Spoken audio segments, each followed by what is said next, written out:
Boaz Cotterill had been running the US 95 corridor between Reno and Las Vegas for the better part of 11 years, and in all that time he'd learned to read the desert the way some men read the stock market or a woman's face. The Nevada stretch wasn't like other highways. It didn't forgive mistakes, didn't offer second chances, and it sure as hell didn't care if you were having a bad night. The desert had its own rules, and if you didn't respect them, you paid. Sometimes with your rig, sometimes with more. It was late October when this particular run started. The kind of autumn night where the temperature dropped fast once the sun disappeared behind the Toyabe Range. Boaz had left Reno just after 7 p.m. with a full load of industrial equipment destined for a mining operation outside Tonopah. 43,000 pounds of generators, drill components, and hydraulic parts, all strapped down tight and logged proper in his electronic system. The load wasn't special, wasn't dangerous, wasn't anything he hadn't hauled 100 times before. Just another night's work, another paycheck, another stretch of empty highway that most people only saw from 30,000 feet, if they saw it at all. The rig was a 2015 Freightliner Cascadia, white cab with enough miles on it to show character, but not enough to make him nervous. Boaz kept it clean, kept it maintained, kept it running like the professional operation it was supposed to be. The engine hummed steady as he climbed out of the Reno Valley, headlights cutting through the gathering darkness as civilization thinned and finally disappeared altogether. By the time he hit the long stretch south of Fernley, it was just him, the road, and the vast emptiness that made Nevada what it was. He'd fueled up at the last major truck stop before the lonely part began, topped off his DEF fluid, grabbed 2 thermoses of coffee and a sandwich he knew he probably wouldn't eat. The kid at the counter had been new, fumbling with the register, apologizing for the delay. Boaz had just smiled and told him to take his time. No rush. Never any rush on this route. The desert would still be there when he arrived, patient as stone, waiting like it had waited for 10,000 years. The CB radio muttered occasionally with distant traffic, other drivers calling out Smokies or asking about road conditions further south. Boaz kept the volume low, just background noise to break up the monotony. His phone sat in the cradle on the dash, service dropping to nothing as he pushed deeper into the empty country between nowhere and nothing. That was normal, expected. You learned to live without connectivity out here.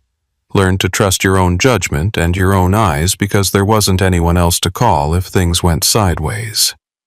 Around mile marker 87, just past the turnoff for some abandoned mining camp whose name he'd never bothered to learn, Boaz noticed his fuel gauge sitting lower than it should. Not critical, not even worrying yet, but enough to make him frown and do the math in his head. He'd filled the tanks completely back in Fernley, should have had enough to make Tonopah with a comfortable margin. But the needle was reading lower than his mental calculations suggested it should. He tapped the gauge with one knuckle, old habit, as if that would somehow make the numbers change. They didn't. He ran through the possibilities. Leak in the tank, maybe, though he'd have smelled diesel if it was bad. Faulty gauge reading, possible but unlikely since he'd had the truck serviced 3 weeks ago. Or just the desert playing tricks with his head, making him second-guess numbers he knew were right. He decided to keep an eye on it, recalculate at the next mile marker, and if things didn't add up, he'd make a call about where to stop. The last thing he wanted was to run dry on this stretch.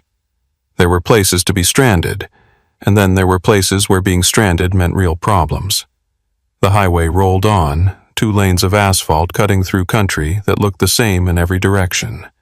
Sage and scrub, distant mountains like torn paper against the darkening sky. No lights anywhere except his own. The moon hadn't risen yet, wouldn't for another 2 hours.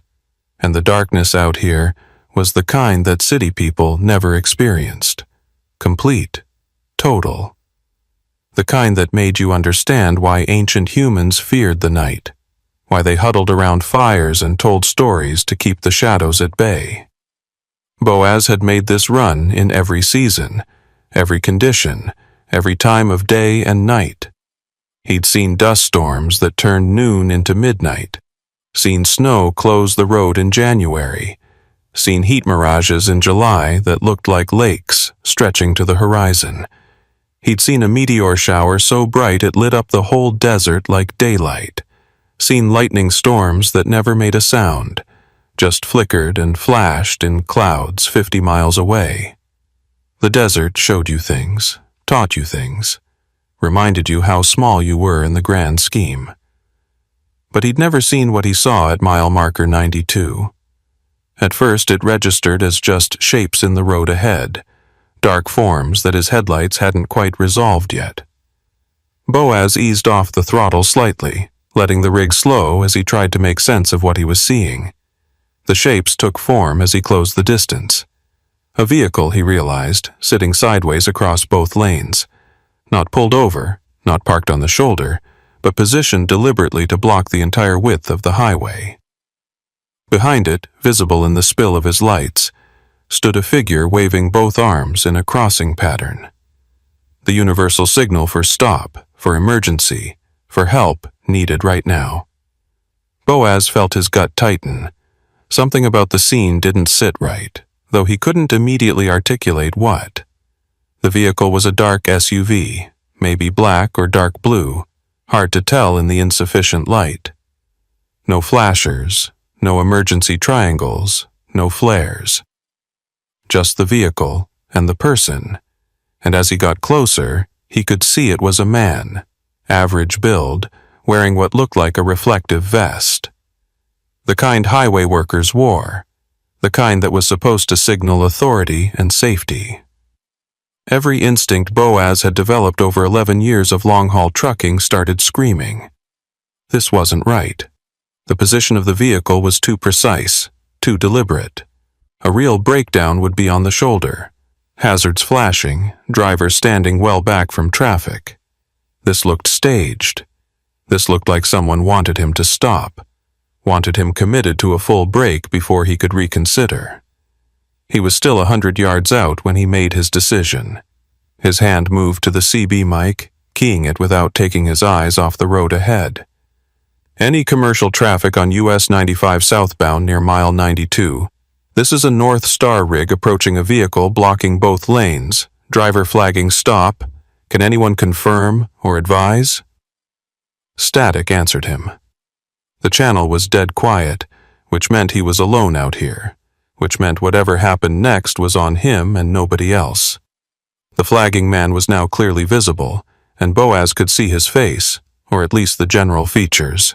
30s maybe, clean-shaven, expression neutral.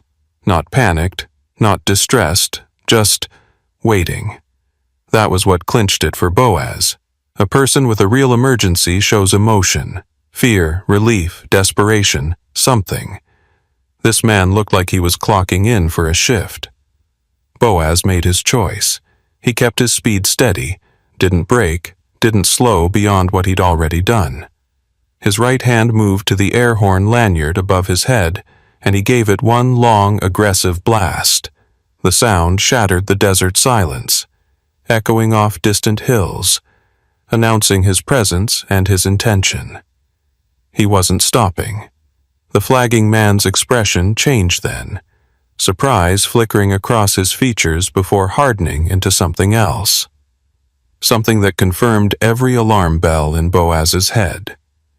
The SUV was still blocking both lanes, but there was maybe 18 inches of shoulder on the right side, maybe 2 feet on the left. The right shoulder dropped off into soft sand and scrub, no good for a loaded rig. The left shoulder was bordered by a low berm and then open desert. Risky, but possible. Boaz made a split-second calculation based on years of knowing exactly how wide his truck was, exactly how much clearance he had, exactly what his margins were.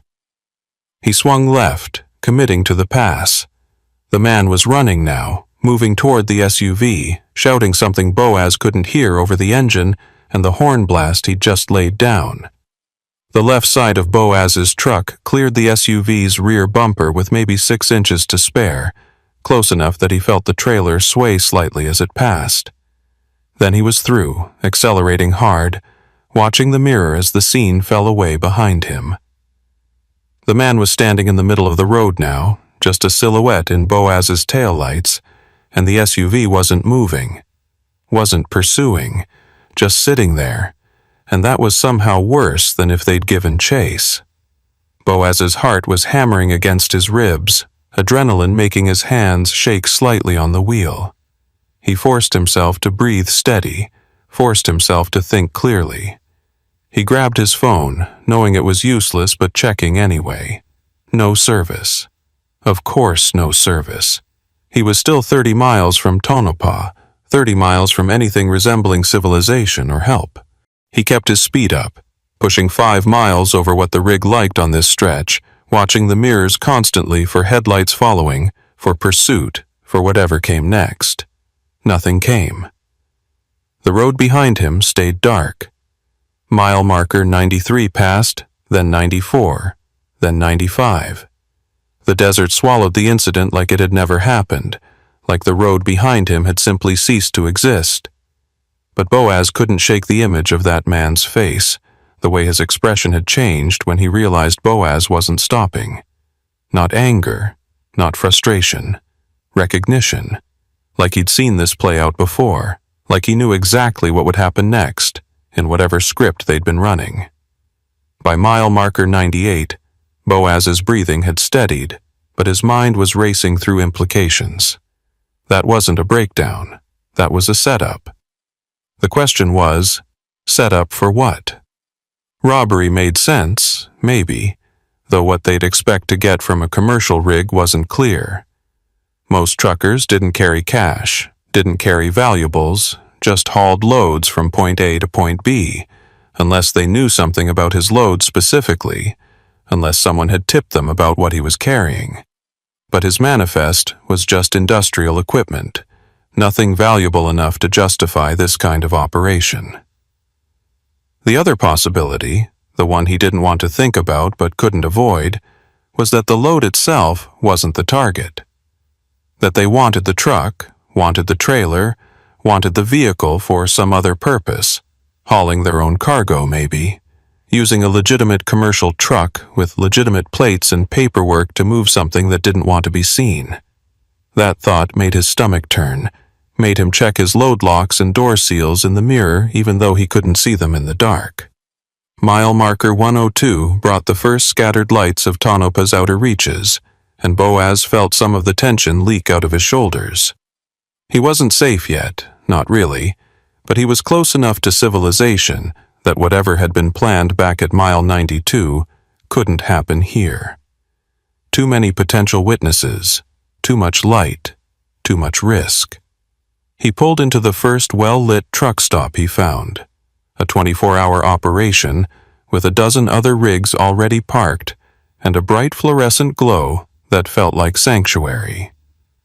He set the brakes and killed the engine, then just sat there for a moment, hands still on the wheel, processing what had just happened. Through the windshield, he could see other drivers moving around, normal night shift trucking operations, everything ordinary and mundane and safe, but he couldn't shake the feeling that he'd just avoided something, that the wrong choice back at mile 92 would have led somewhere he didn't want to imagine. His phone picked up service as the network towers came into range, and the device immediately buzzed with 3 missed call notifications and 2 voicemails. Boaz stared at the screen, frowning. Nobody called him on runs unless it was important, unless something was wrong. The first number he didn't recognize. The second was his dispatcher's mobile, the emergency line, not the office. The third was the same unknown number from the first call. He played the first voicemail, and his dispatcher's voice filled the cab, tight with controlled urgency. "Boaz, it's Marty. Need you to call me back immediately. Doesn't matter what time. It's about your load. Don't, and I repeat, don't make any unexpected stops between Fernley and Tonopah. Something's come up, and we need to talk before you unload. Call me the second you get service." The voicemail had been left 45 minutes ago, right around the time Boaz had been passing mile marker 87, right before he'd encountered the staged roadblock. The timing couldn't be coincidental. Boaz felt the adrenaline spike again, felt his mouth go dry as implications clicked into place like tumblers in a lock. He played the second voicemail from the unknown number, and a man's voice came through, professional, but carrying an edge that made Boaz sit up straighter. "Mr. Cotterill, this is Trooper Creed Ellison with Nevada Highway Patrol. We've received information regarding your southbound route on US 95 tonight, and I need to speak with you urgently. Do not stop your vehicle until you reach Tonopah city limits. If you encounter any obstacles or flagged stops before then, do not engage. Proceed with caution and contact us immediately. My callback number is—" Boaz saved the number and immediately dialed it, his finger shaking slightly as he pressed the screen. The phone rang twice before connecting. "Trooper Ellison." The voice was the same from the voicemail, flat professional with an undertone of alert readiness. "This is Boaz Cotterill. You left me a voicemail about my route tonight." Boaz kept his voice steady, though his pulse was hammering in his ears. "I just pulled into Tonopah. I need to tell you what happened at mile 92. There was a brief pause, and Boaz heard papers rustling in the background. "Mile 92. What exactly did you encounter, Mr. Cotterill?" Boaz walked him through it. The SUV blocking both lanes, the man in the reflective vest, the decision to pass on the shoulder, the lack of pursuit afterward. He kept it factual, kept it precise, left out his emotional reactions, and stuck to what he'd seen. When he finished, the silence on the other end stretched long enough that Boaz thought the call had dropped. Finally, Trooper Ellison spoke again, and his voice had shifted, become harder. "You did the right thing not stopping. We've had reports of similar setups on that stretch over the past 3 weeks. This is the first time we've had a driver actually encounter one and call it in immediately. I need you to stay exactly where you are. Don't unload, don't let anyone approach your trailer, don't open the doors for any reason. I'm 20 minutes out, and I'm bringing backup. Can you do that for me, Mr. Cotterill?" "I can do that." Boaz's voice came out rougher than he intended. "What's going on? What's in my trailer that's worth all this? According to your manifest, you're hauling industrial equipment for a mining operation. Is that correct?" The trooper's tone suggested he already knew the answer, was asking for confirmation rather than information. "That's what my paperwork says. Generators, drill parts, hydraulic equipment. Nothing special, nothing I haven't hauled before." "Mr. Cotterill, when's the last time you physically verified your load? Actually opened the trailer and looked inside?" The question hit Boaz like cold water. "At the depot in Reno, when I loaded. That was 6 hours ago. It's been sealed since then, hasn't been opened, hasn't been touched. Why?" "Because we have reason to believe someone may have compromised your load before you left Reno. We think what's on your manifest isn't what's actually in your trailer. And we think the people who put it there wanted to make sure you didn't make it to Tonopah with a legitimate delivery. They wanted to intercept you somewhere isolated, somewhere they could swap loads or disappear your rig entirely. The roadblock at mile 92 wasn't random, Mr. Cotterill. It was specifically set up for you." Boaz felt his breath catch. He turned in his seat to stare at the trailer behind him, innocent-looking white rectangle sitting exactly where it should be, doors sealed with the same plastic tag he'd verified before leaving Reno. Except now, the trooper was telling him that seal didn't mean what he thought it meant, that his load wasn't what he thought it was, that he'd been hauling something unknown across Nevada all night without realizing it. "What do you think is in there?" Boaz's voice came out quieter than he intended. "I'm not going to speculate over the phone, but I need you to understand something. The people who tried to stop you tonight, they're not going to just give up because you made it past one roadblock.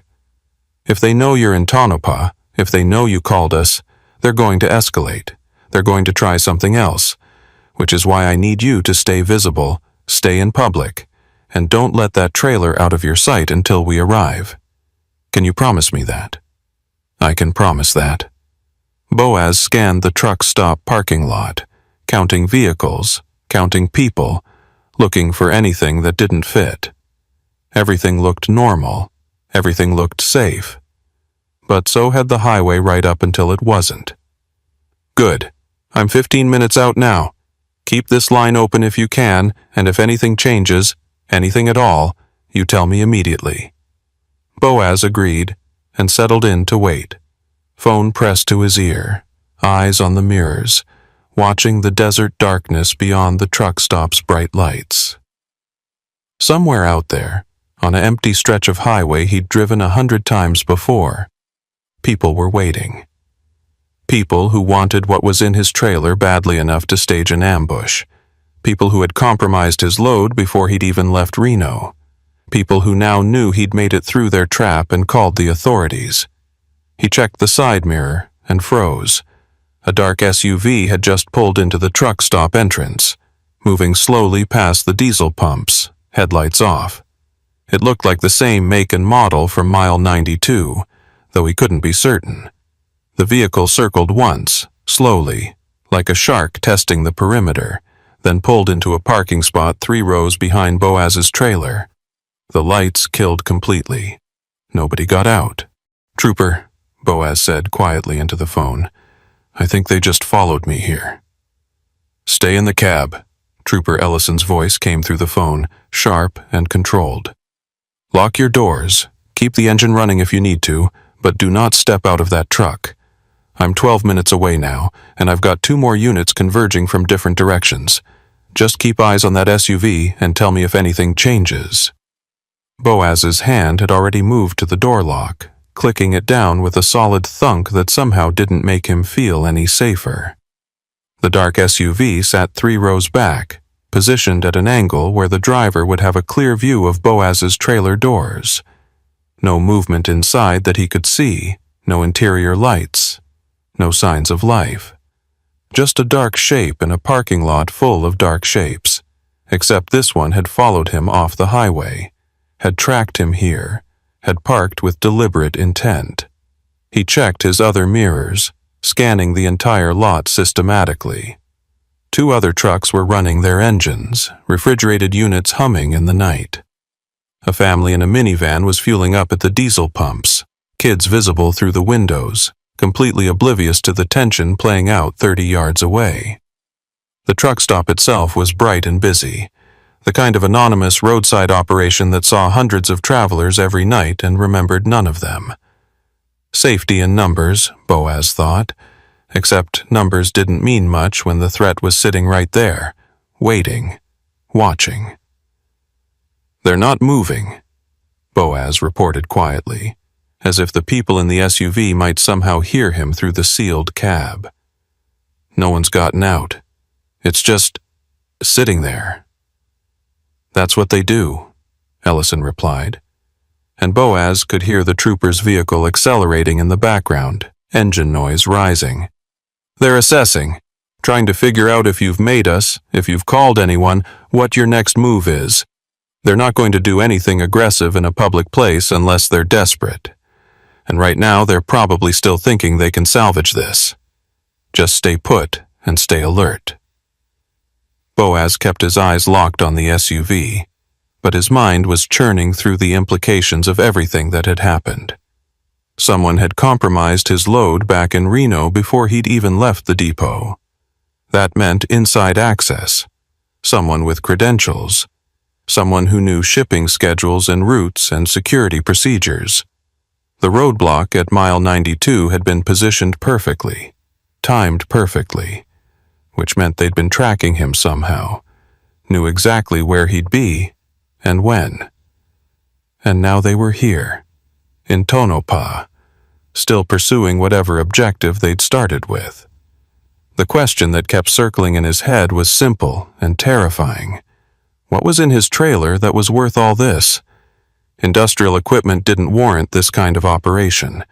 Nobody staged highway ambushes over generators and drill parts, which meant the trooper was right. His manifest was a lie, and he'd been hauling something else entirely across Nevada without knowing it. Something valuable enough, illegal enough, dangerous enough to justify the resources being thrown at recovering it. A pair of headlights swept into the parking lot, and Boaz tensed. But it was just another commercial truck, a long hauler with California plates looking for a parking spot. The driver found one on the opposite side of the lot, well away from the drama Boaz was locked into. Normal trucking operations continuing around him like nothing was wrong, because to everyone else, nothing was. Just another night, just another stop, just another driver catching a break before the next leg. "Second unit is 4 minutes out," Ellison said, his voice cutting through Boaz's thoughts. "I'm about 8 minutes now. Has anyone approached your truck? Anyone walking through the lot? Anyone near your trailer?" Boaz scanned again, systematic and thorough. "Negative. A few people moving between the store and their vehicles, but nobody's come close to my rig. The SUV is still stationary." "Good. That's good. They're waiting for something, probably waiting to see if we show up, if this is a law enforcement situation or just a nervous driver. The longer we can keep them guessing, the better." A thought struck Boaz, cold and unwelcome. "Trooper, they had to know I'd call you. They had to know that once I got past the roadblock, first thing I'd do is contact authorities.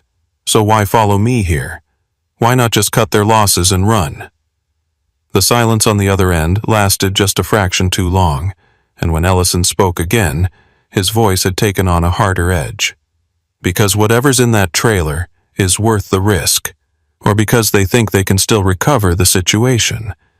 Could be they have a backup plan, could be they're improvising, could be they're just committed enough to see this through regardless of the complications. I've seen operations like this before, Mr. Cotterell. The people running them, they don't think like normal criminals. They think in terms of investment and return, risk and reward, and they calculate differently than you or I would." Boaz thought about the man in the reflective vest, standing in the middle of US 95 at mile 92, flagging him down with professional precision. Not panicked, not desperate, just working. Doing a job. That was what had struck him as wrong even before he'd understood why. The man had the demeanor of someone clocking in for a shift, following a procedure, executing a plan.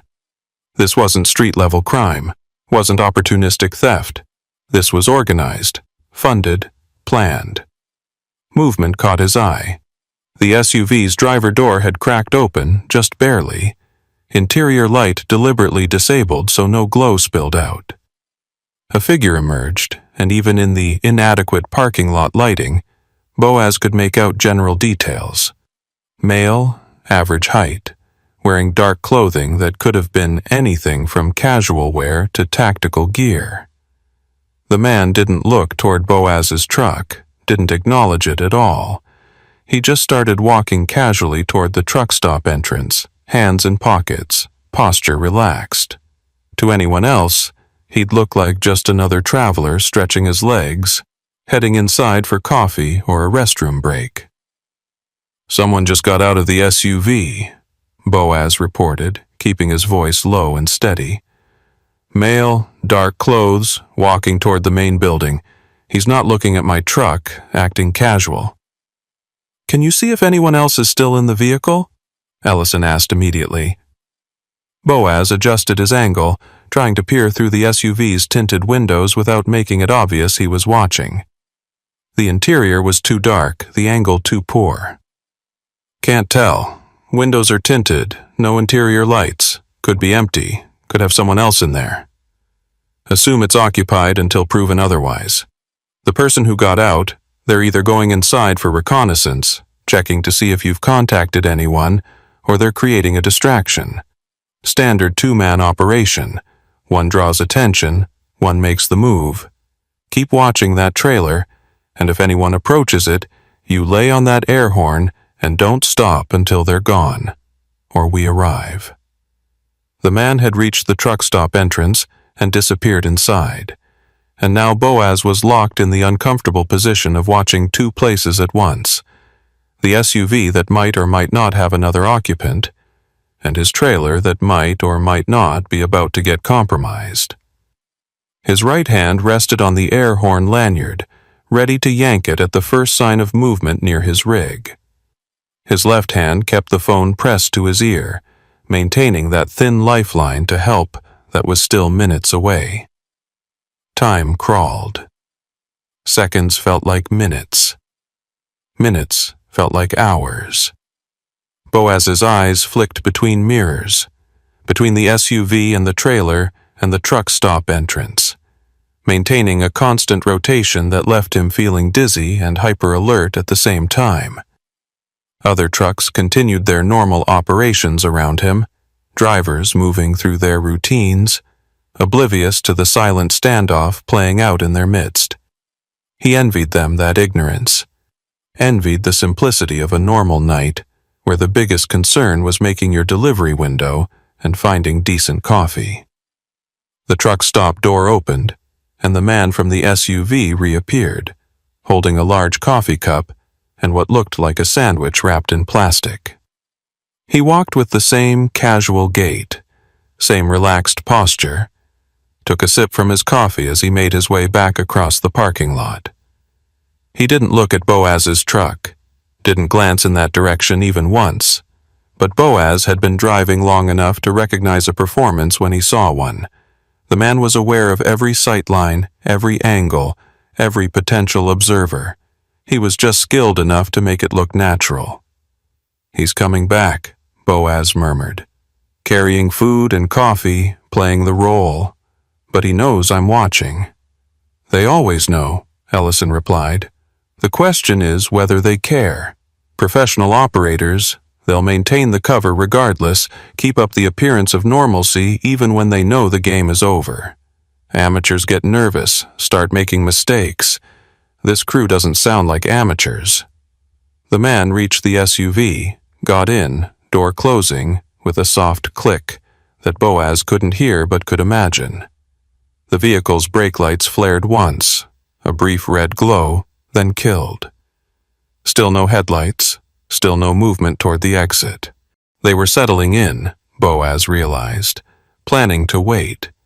The question was, waiting for what? For the parking lot to empty? For Boaz to make a mistake?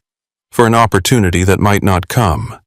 Red and blue lights suddenly strobed across the parking lot entrance, and Boaz felt a wave of relief so intense it nearly made him dizzy. A highway patrol cruiser rolled in fast, followed immediately by a second one from the opposite direction, and both vehicles positioned themselves with tactical precision. One blocked the parking lot exit. The other took a position with clear sight lines to both Boaz's truck and the dark SUV. Doors opened and officers emerged, hands resting near their service weapons, movements controlled and professional. "We're here," Ellison's voice confirmed unnecessarily. "That's me in the lead vehicle. Second unit is Trooper McCready. Stay in your cab until I give you the all clear. We're going to handle this carefully and by the book." Boaz watched through his mirrors as the troopers approached the SUV with deliberate caution, one on each side, maintaining angles and distance. The SUV's driver door opened slowly, hands visible first. Then the man Boaz had seen earlier emerged with the careful movements of someone who understood exactly how this scenario played out. The second trooper circled to the passenger side, flashlight cutting through the tinted windows, confirming what Boaz had suspected. The SUV had a second occupant. The detention was textbook. Both occupants were removed from the vehicle, positioned in clear sight, hands visible at all times. No aggression, no resistance, just cold professional compliance from people who knew the drill. That bothered Boaz more than if they'd tried to run or fight. These weren't desperate criminals caught in the act. These were operators who'd been caught this time, but would be back in operation soon enough, with better planning, better intelligence, better execution. Trooper Ellison broke away from the scene and approached Boaz's truck, knocking on the driver's window with professional courtesy. Boaz cracked the door open, still not quite ready to fully exit the sanctuary of his cab. "Mr. Cotterill, I'm Trooper Creed Ellison. You can step down now, sir. The immediate threat is contained." Ellison was mid-40s, weathered face that had seen too much Nevada sun, eyes that assessed everything with the automatic threat evaluation of someone who'd spent decades in law enforcement. He didn't offer a handshake, kept his hands free, and his posture balanced, professional to the core. Boaz climbed down, legs slightly unsteady after the adrenaline crash, and followed Ellison toward the rear of his trailer. 2 more official vehicles had arrived while he was watching the SUV detention, and now the truck stop parking lot looked like a crime scene, which in fairness, it probably was. "We need to inspect your load," Ellison said, producing a bolt cutter from his patrol vehicle. "I know your manifest says industrial equipment, and I know your seals were intact when you left Reno, but we've received intelligence that suggests someone compromised your load before those seals were applied. With your permission, we're going to open this trailer and verify exactly what you've been hauling." Boaz nodded, mouth too dry to speak properly. He produced his paperwork from the cab, showed Ellison the loading documentation, the seal numbers, the manifest that listed generators and drill components and hydraulic parts. All of it looked legitimate. All of it backed by proper chain of custody documentation. All of it potentially meaningless if someone had gotten to his load before the official loading process had even started. The bolt cutter made short work of the seal, plastic tag dropping away with a snap that felt far too final.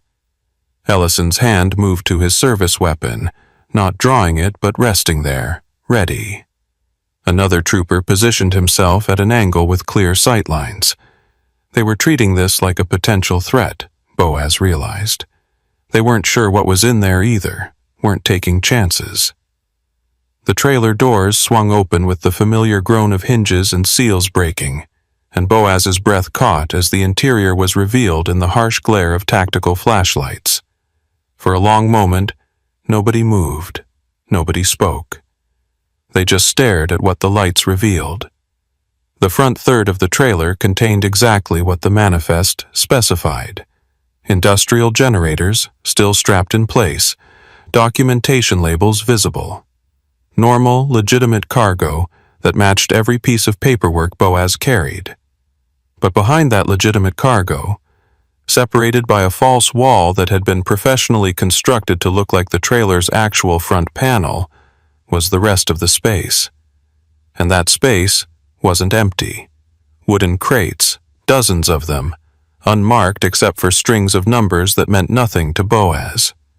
They were packed tight, secured with cargo straps, stacked with the kind of precision that spoke to professional loading operations. Between the crates, Boaz could see shapes wrapped in thick plastic, bundles that could have been anything but probably weren't anything good. "Jesus Christ," one of the younger troopers muttered, and Ellison shot him a look that killed any further commentary. Ellison pulled out his phone, took several photographs, then made a call that lasted less than 30 seconds. When he hung up, his expression had shifted into something harder, more official. "Mr. Cotterill, I need you to understand something. What you're looking at isn't your load. You were never supposed to see this. The people who set up the roadblock at mile 92, they were planning to intercept you before you reached Tonopah, swap out the real cargo for something that matched your manifest, and send you on your way with a cover story about mechanical problems or a temporary detour. You'd deliver the generators, sign off on the paperwork, and never know you'd been part of a smuggling operation. Boaz stared at the crates, at the wrapped bundles, at the evidence of an operation that had turned him into an unwitting criminal without his knowledge or consent. "What is it?" His voice came out hoarse. "What am I hauling?" "We won't know for certain until we get federal agents out here to properly inventory and test everything, but based on similar operations we've interdicted in the past?" Ellison's eyes met his, and there was something like sympathy there, mixed with the professional distance. Could be weapons, could be drugs, could be stolen electronics or pharmaceuticals, could be all of the above. What matters right now is that you didn't know. You called us the moment something felt wrong and you followed procedure. That goes a long way in terms of establishing your lack of involvement. The relief Boaz felt at those words was immediately overwhelmed by a creeping sense of violation. His truck, his trailer, his cargo manifest, his professional reputation, all of it had been compromised and weaponized by people he'd never met for purposes he couldn't fathom. He'd been driving across Nevada all night hauling contraband, completely unaware, completely innocent, and completely vulnerable to whatever consequences would have followed if he'd been caught. "The people in the SUV," Boaz said, forcing himself to focus on immediate problems rather than the larger implications. "Are they talking?" Ellison's expression suggested the answer before he spoke. "They've lawyered up already. Not a word, not a syllable. They know the drill, know what they can and can't be charged with based on what we witnessed tonight. Following a truck isn't a crime. Parking in a public lot isn't a crime. We might get them on the roadblock if we can place them at mile 92, but without physical evidence or witnesses, that's going to be difficult. They're professionals, Mr. Cotterill. This isn't their first operation, and it won't be their last." More vehicles were arriving now, unmarked sedans that screamed federal presence. Men and women in suits emerged, IDs displayed, taking command of the scene with the practiced efficiency of people who'd done this before. DEA, Boaz guessed, or maybe FBI, possibly both. The truck stop's manager had come out to see what the commotion was about, standing at a careful distance, phone in hand, probably already calling corporate to report that his parking lot had become a federal crime scene. An agent approached, a woman in her 40s with short gray hair, and eyes that cataloged everything without seeming to. "Mr. Cotterill, I'm Special Agent Verdon with the DEA. I need to ask you some questions about your route tonight, your loading procedures in Reno, and anything unusual you might have observed before you left. This is going to take a while, and I apologize for the inconvenience, but your cooperation is critical to understanding how this operation was structured." Boaz nodded, suddenly exhausted, adrenaline finally giving way to a bone-deep fatigue that made standing upright feel like a monumental effort. He followed Agent Verdon to one of the unmarked vehicles, climbed into the back seat, and began the process of recounting every detail of his night.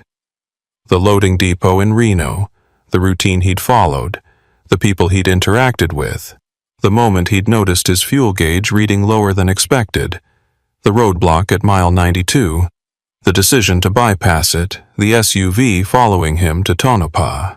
All of it documented, recorded, analyzed for clues about how the operation had been structured and who might be involved. Hours blurred together. Coffee appeared at some point. Truck stop coffee in a paper cup that tasted like cardboard but provided caffeine. Other truckers had been moved to different sections of the parking lot, their routes disrupted, but their cooperation necessary for securing the scene.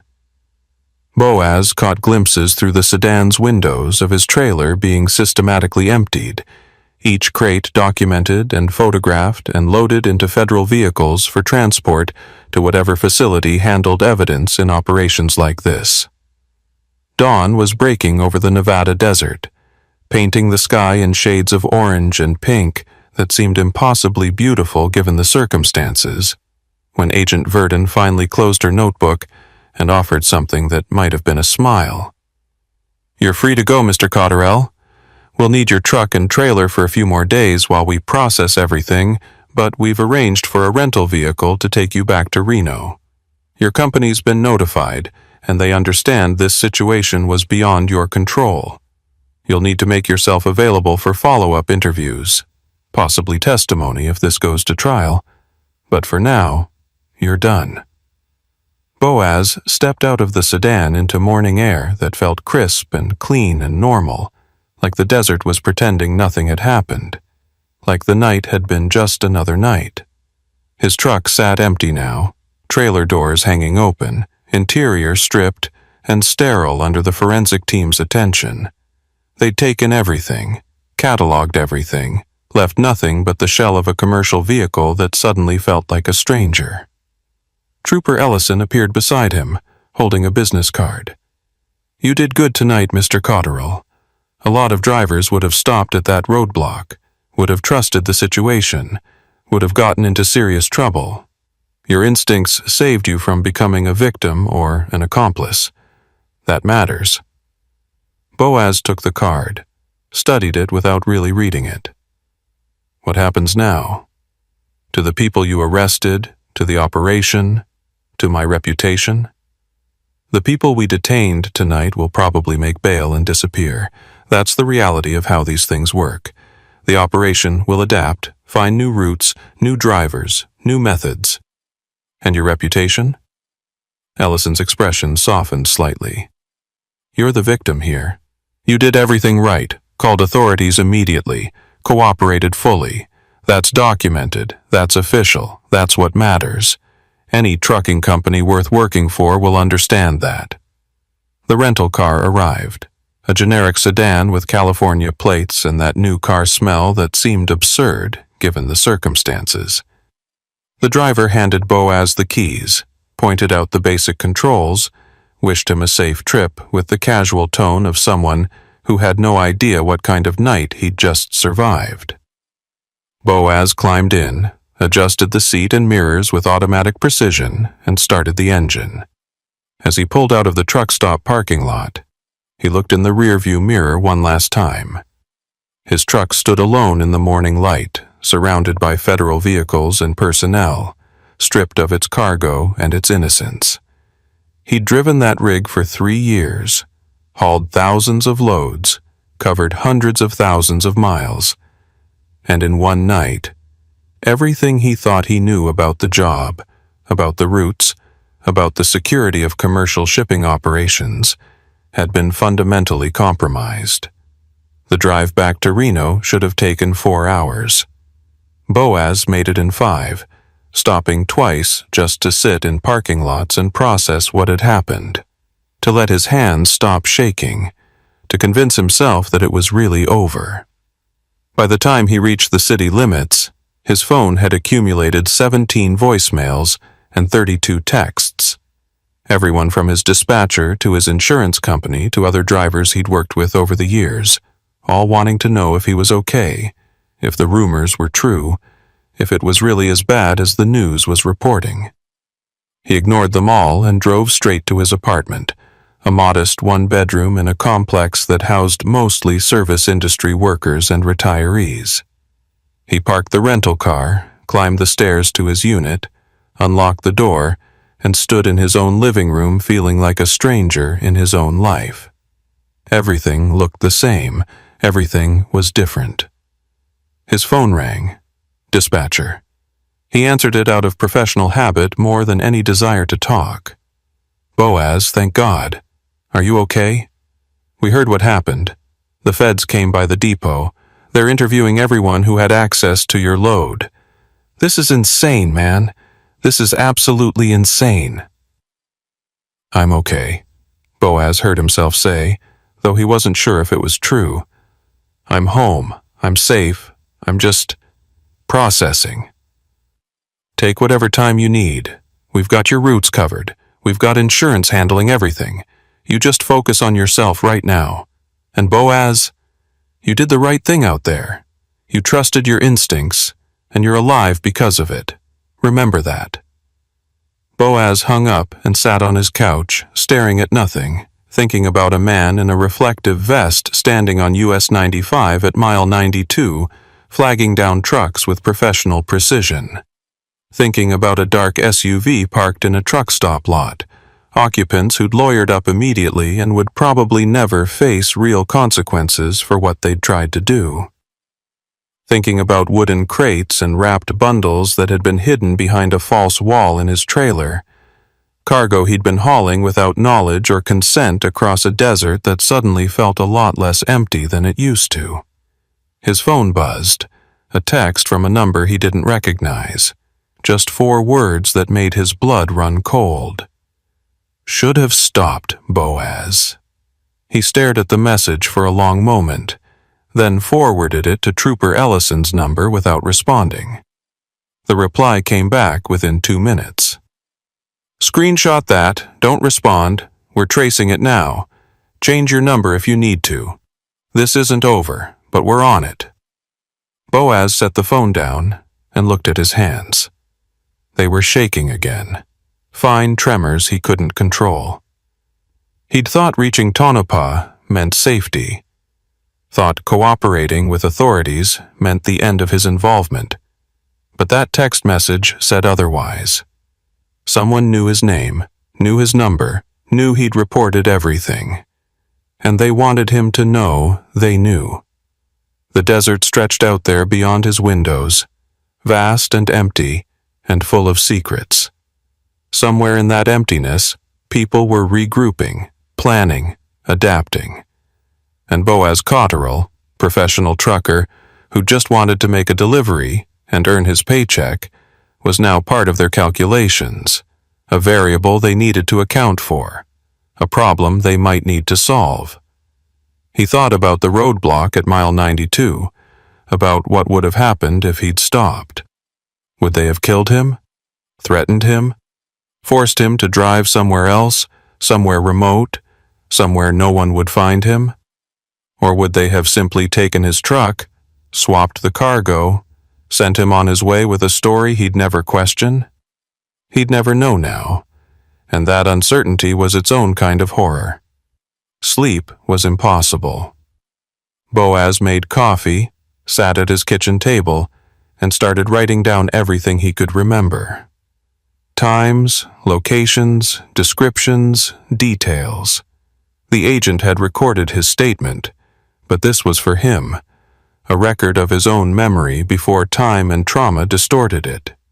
He wrote until his hand cramped, until the morning became afternoon, until his phone started ringing again with numbers he didn't recognize and didn't answer. By evening, he'd made a decision. He called his dispatcher back. "I need a new route," he said. "Different corridor, different cargo, different everything. Can you make that happen?" The pause on the other end suggested the answer before it came. "Boaz, you need time off. You need to process this, talk to someone, take care of yourself. You can't just jump back behind the wheel and pretend nothing happened." "I know what happened," Boaz said, voice harder than he intended. "I know exactly what happened, and sitting in my apartment thinking about it isn't going to help. I need to drive. I need normal routes, normal cargo, normal nights. Can you make that happen or not?" Another pause, then a sigh. "Let me see what I can do. Give me a couple days to sort things out with insurance and legal. But Boaz, when you're ready to talk to someone, really talk. There are resources, counseling, peer support, all of it confidential. Think about it, okay?" Boaz agreed and hung up, though he had no intention of talking to counselors or support groups. What would he say? That he'd gotten lucky, trusted his instincts, done everything right, and still ended up with death threats texted to his personal number. That the desert he'd driven for 11 years now felt full of invisible threats, every shadow potentially hiding someone who wanted him silenced.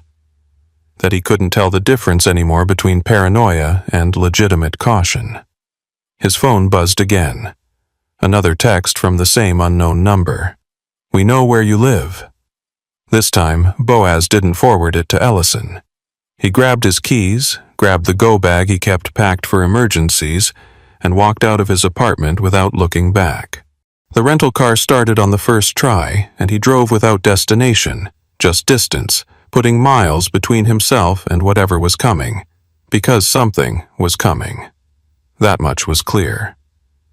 The people behind the operation at mile 92 weren't going to just let him walk away. They'd invested too much, risked too much, lost too much when he'd called authorities.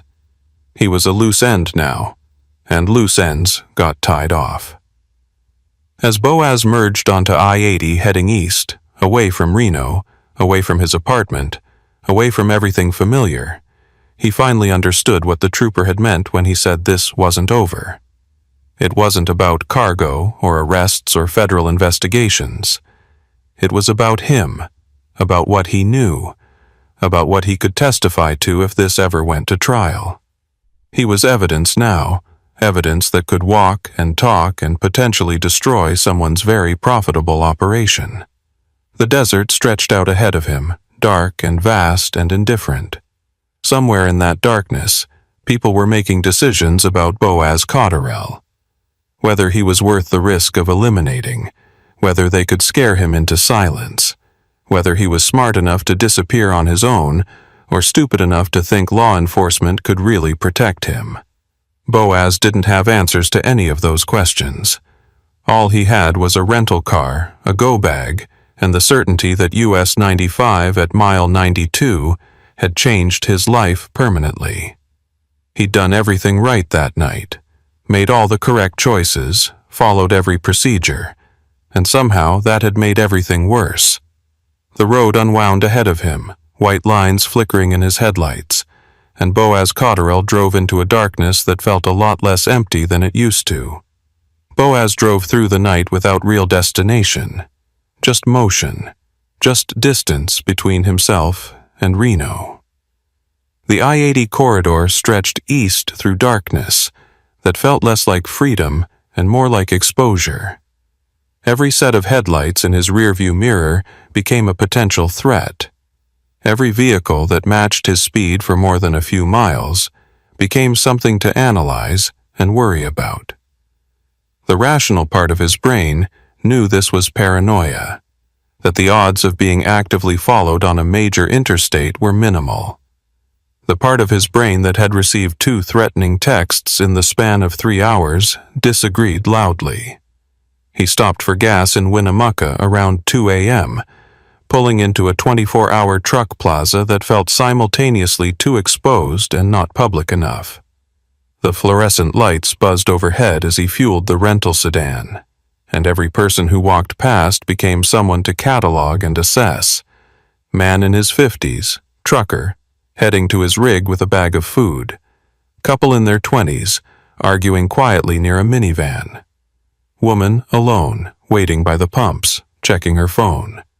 None of them threats, all of them potential witnesses, and Boaz couldn't decide which mattered more.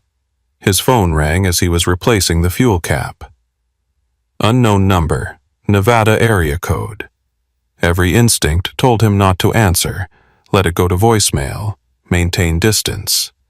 But the same instincts that had kept him alive at mile 92 also told him that ignoring problems didn't make them disappear.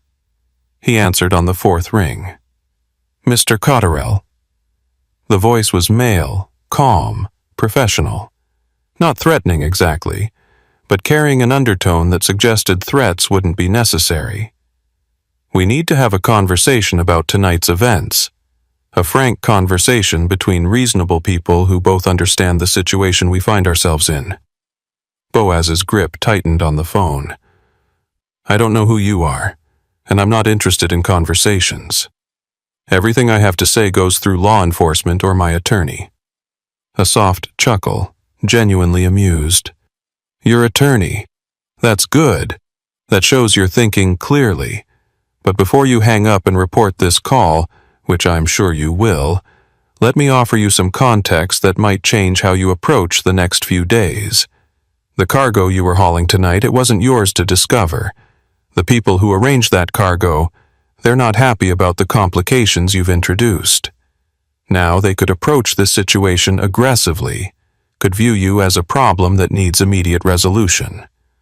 Or they could recognize that you're just a working man who got caught in circumstances beyond his control, someone who might be willing to reconsider his level of cooperation with federal investigators.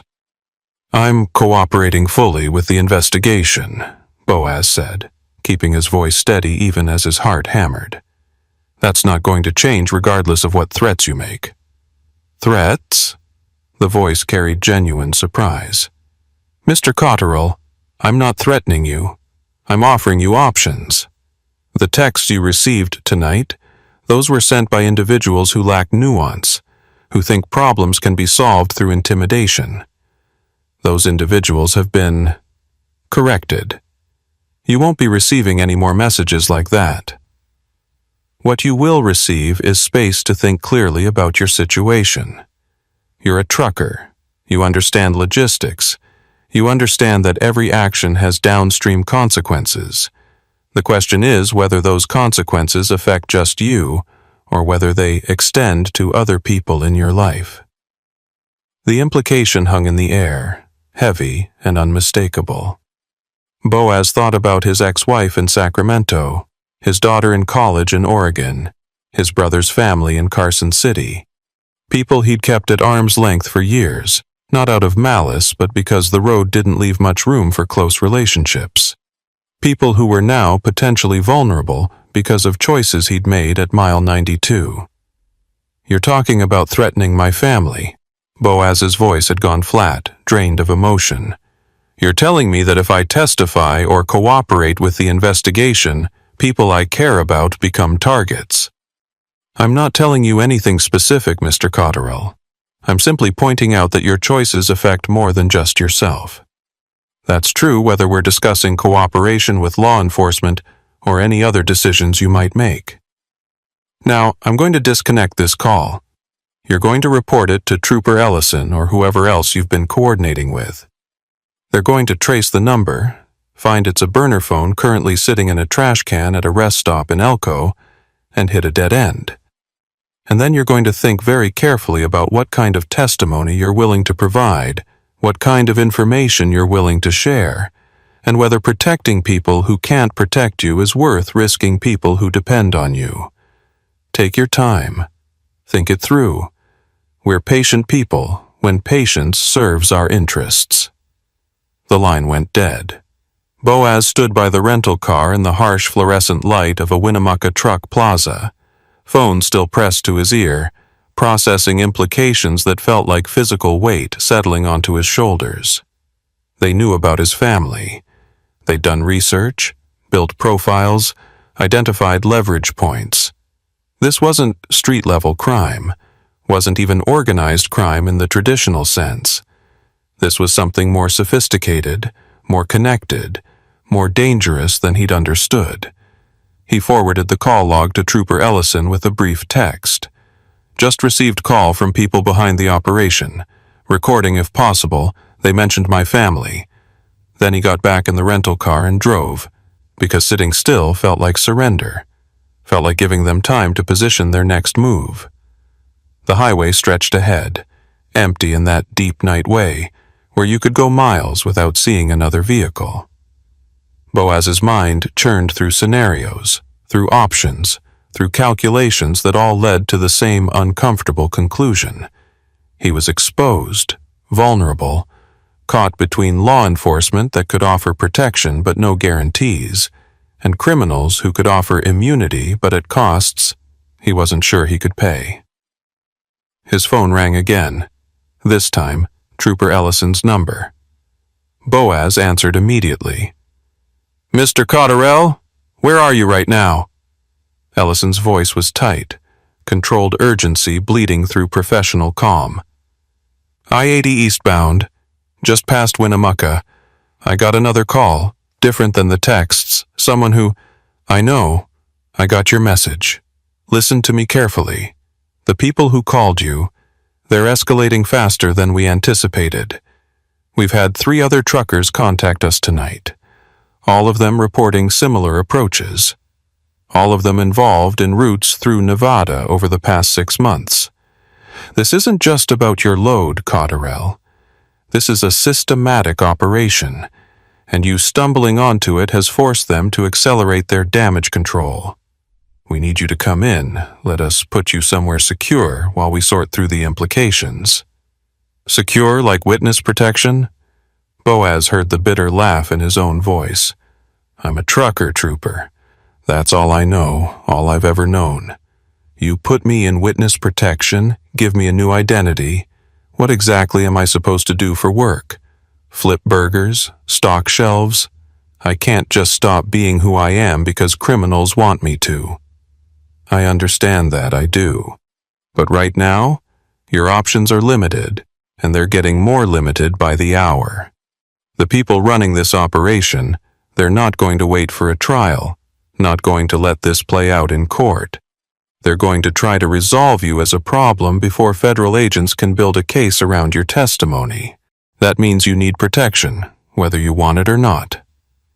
Boaz stared at the white lines flickering past in his headlights, at the desert darkness that suddenly felt full of invisible observers, invisible threats. What if I don't testify? What if I tell the federal agents that I didn't see anything useful, didn't notice anything specific, can't provide details that would help their case? Would that be enough to make me not worth their attention? The pause on the other end lasted too long, and when Ellison spoke again, his voice carried a weight that confirmed what Boaz already knew. You're already in their system, Cotterell.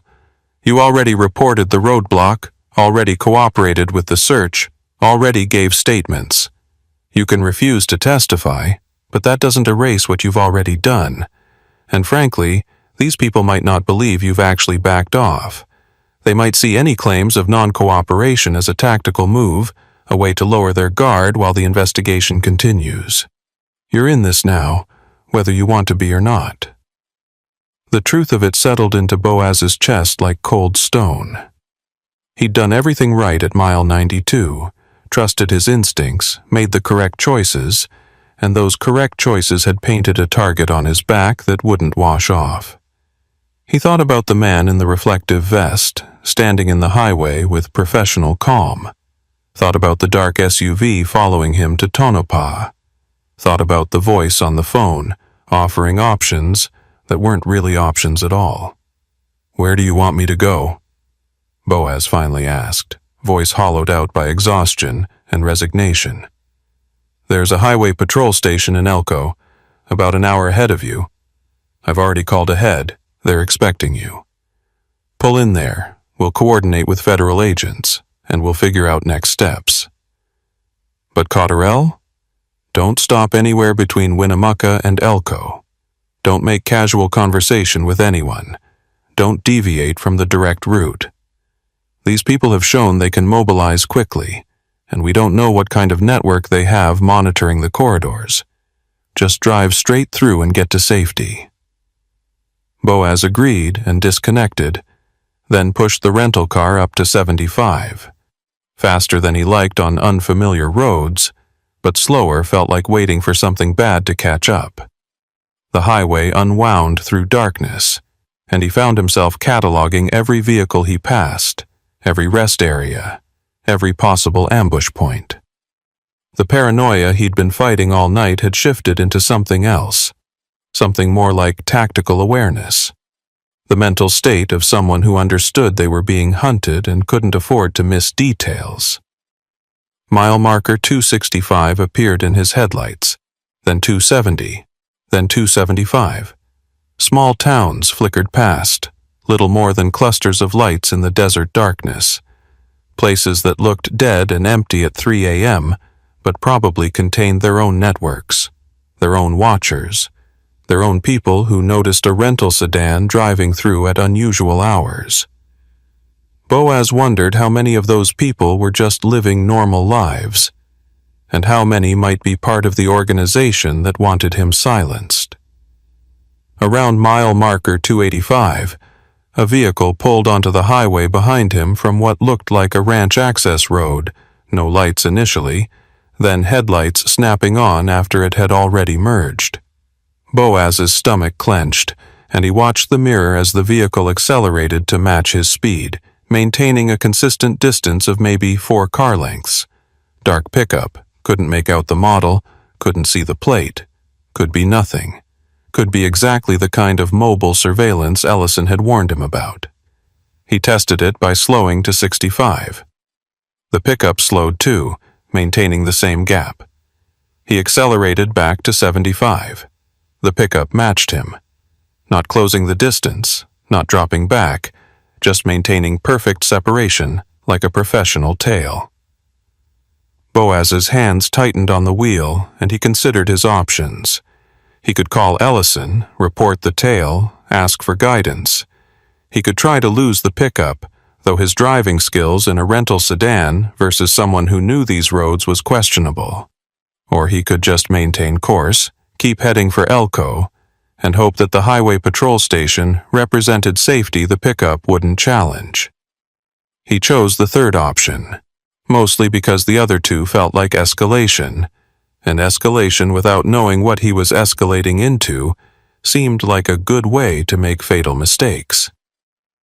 The pickup stayed behind him, constant and patient, and Boaz found himself checking the mirror every 10 seconds, watching for any change in behavior, any sign that the tail was about to become something more aggressive. Mile marker 295 brought the first scattered lights of Elko's outer edges, and the pickup maintained its position. Boaz followed the GPS directions to the highway patrol station, a low brick building set back from the main highway, well-lit parking lot with security cameras visible.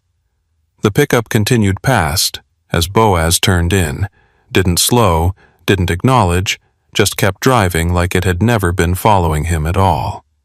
Boaz parked directly under a light pole, in full view of the security cameras, and sat for a moment trying to calm his breathing before he got out. The station's interior was standard law enforcement, institutional but functional. A desk sergeant looked up as Boaz entered, recognized him immediately from whatever bulletin had been sent ahead. "Mr. Cotterill, Trooper Ellison called, said you'd be arriving.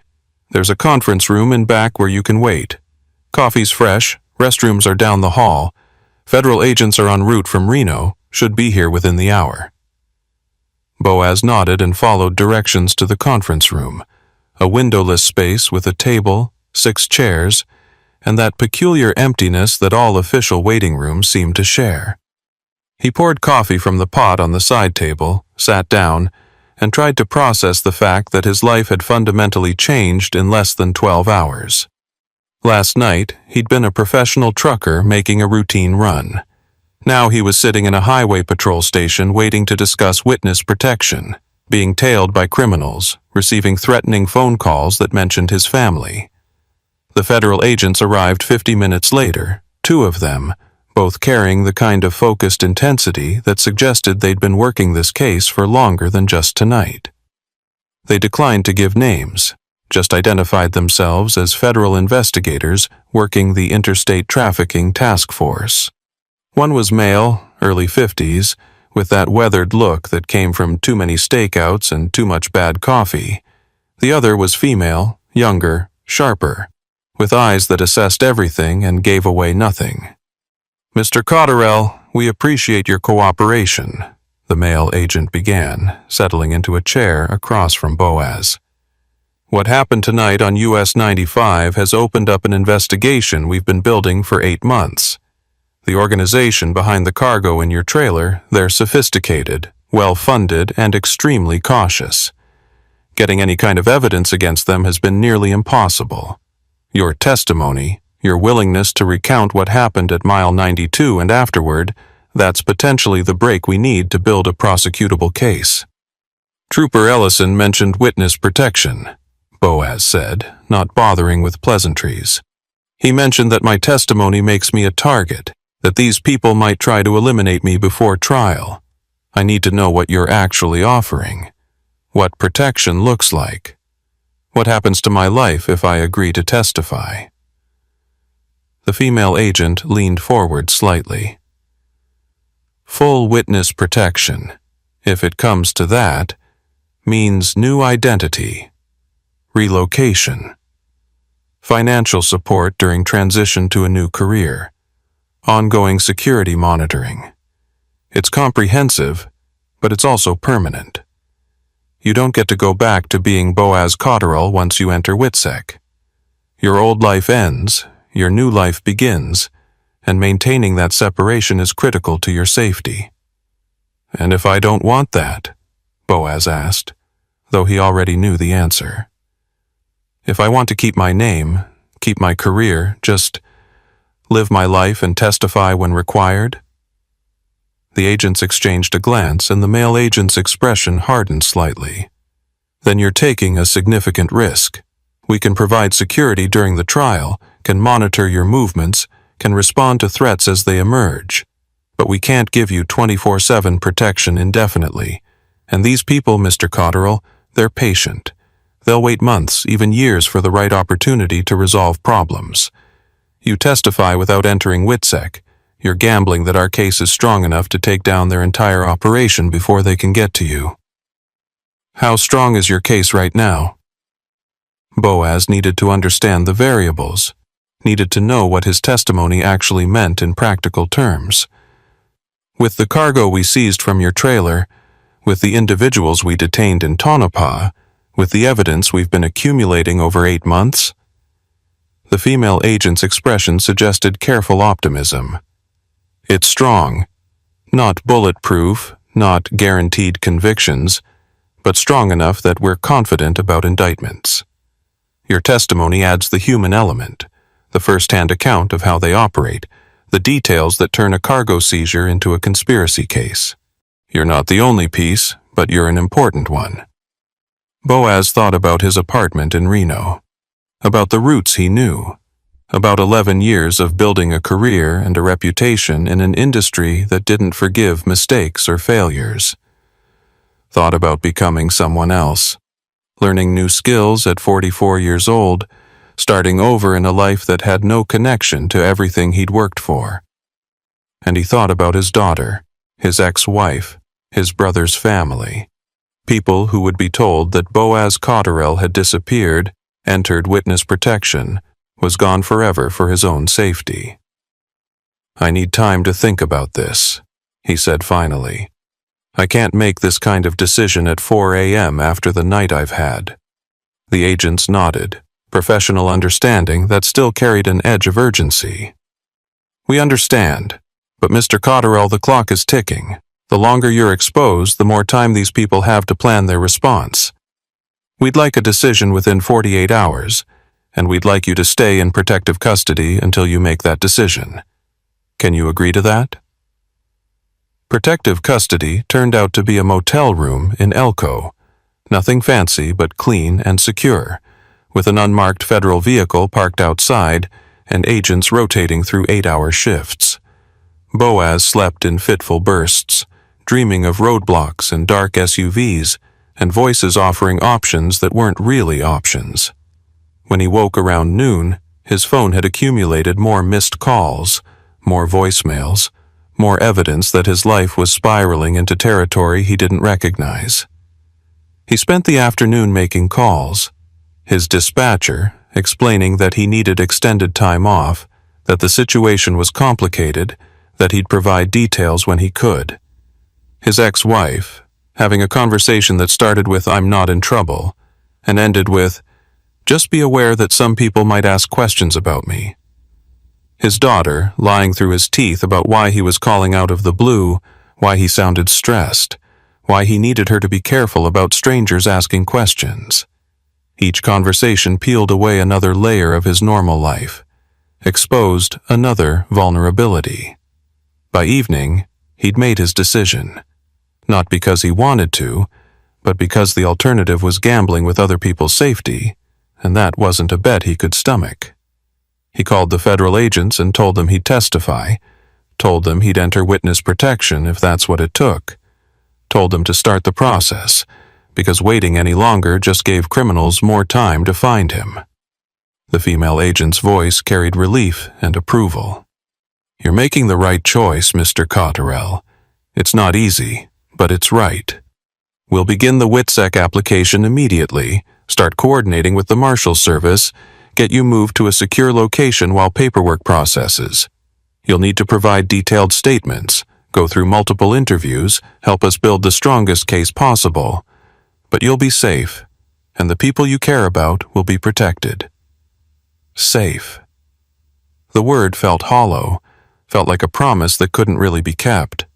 But it was better than the alternative, better than waiting for a phone call in the middle of the night, better than wondering if every vehicle behind him on the highway was following him.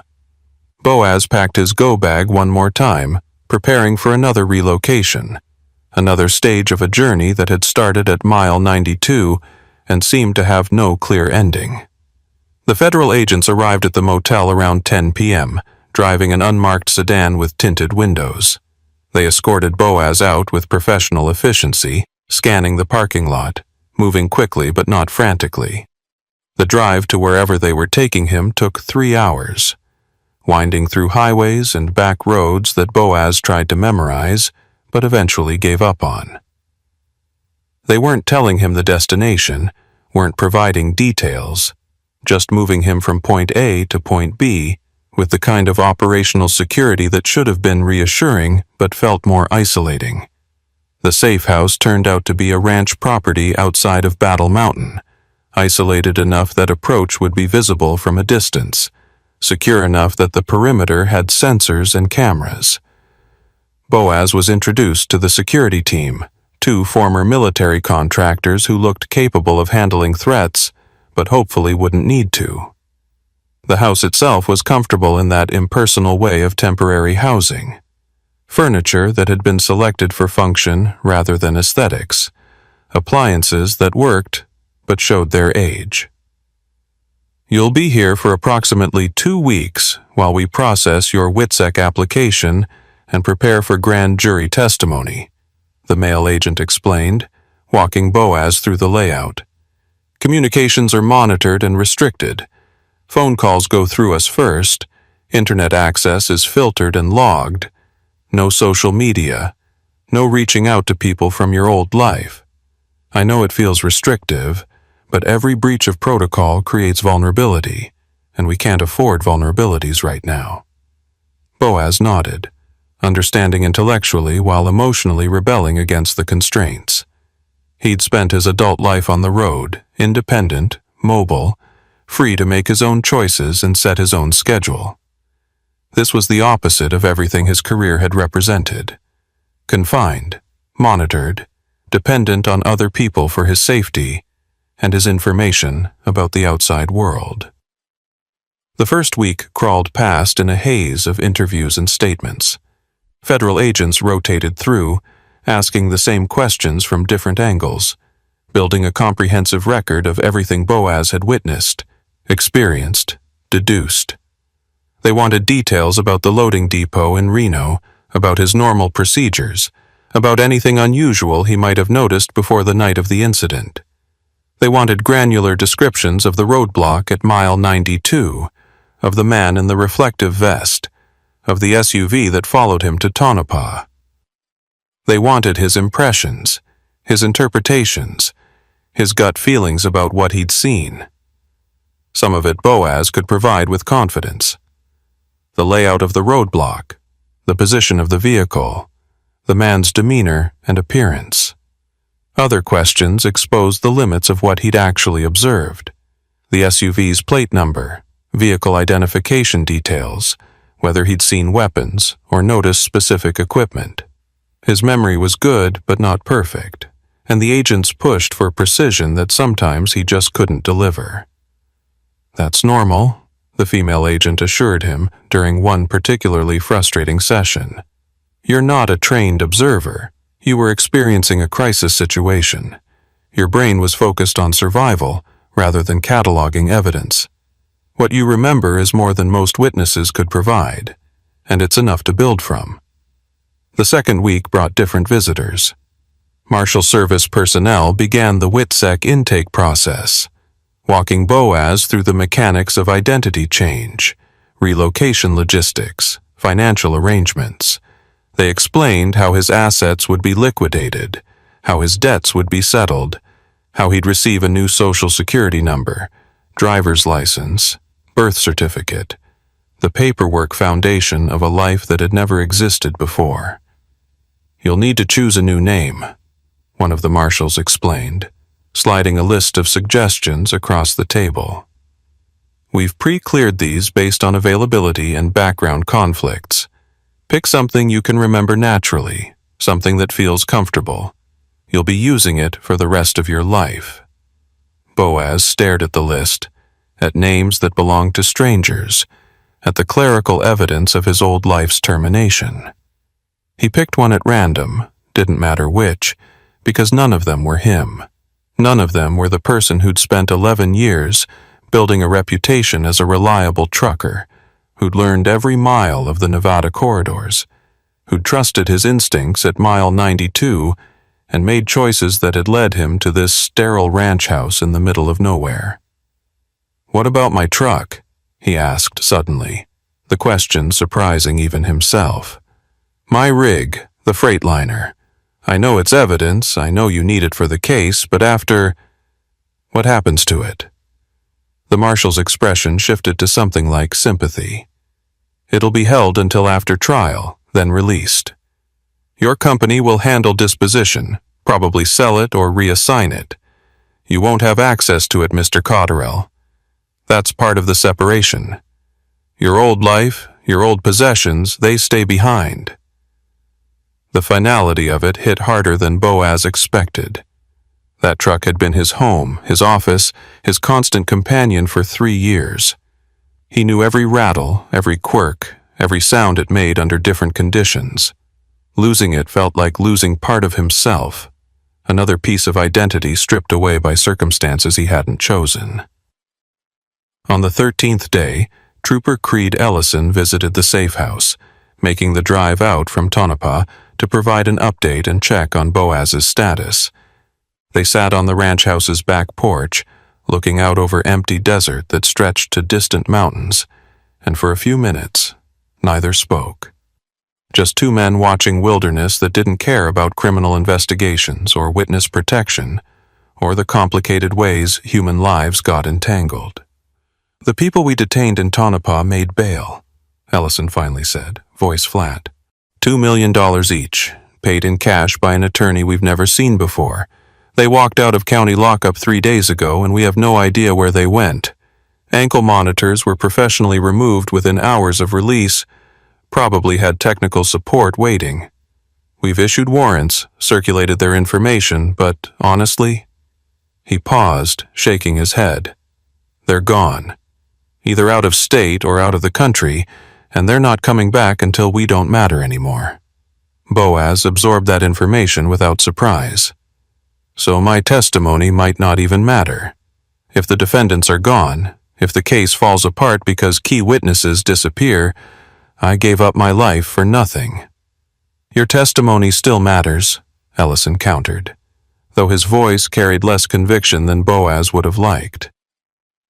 "We've got others in custody, lower-level operators who can't afford million-dollar bails.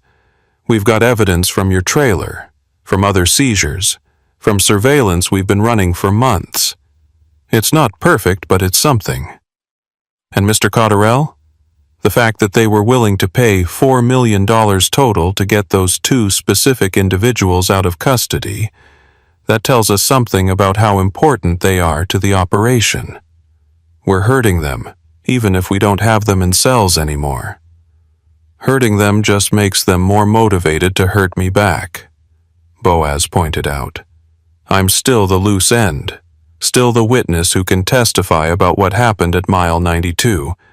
Doesn't matter if the specific defendants are in custody or not, as long as I'm alive and willing to talk, I'm a problem for them." Ellison didn't argue the point, because they both knew it was true.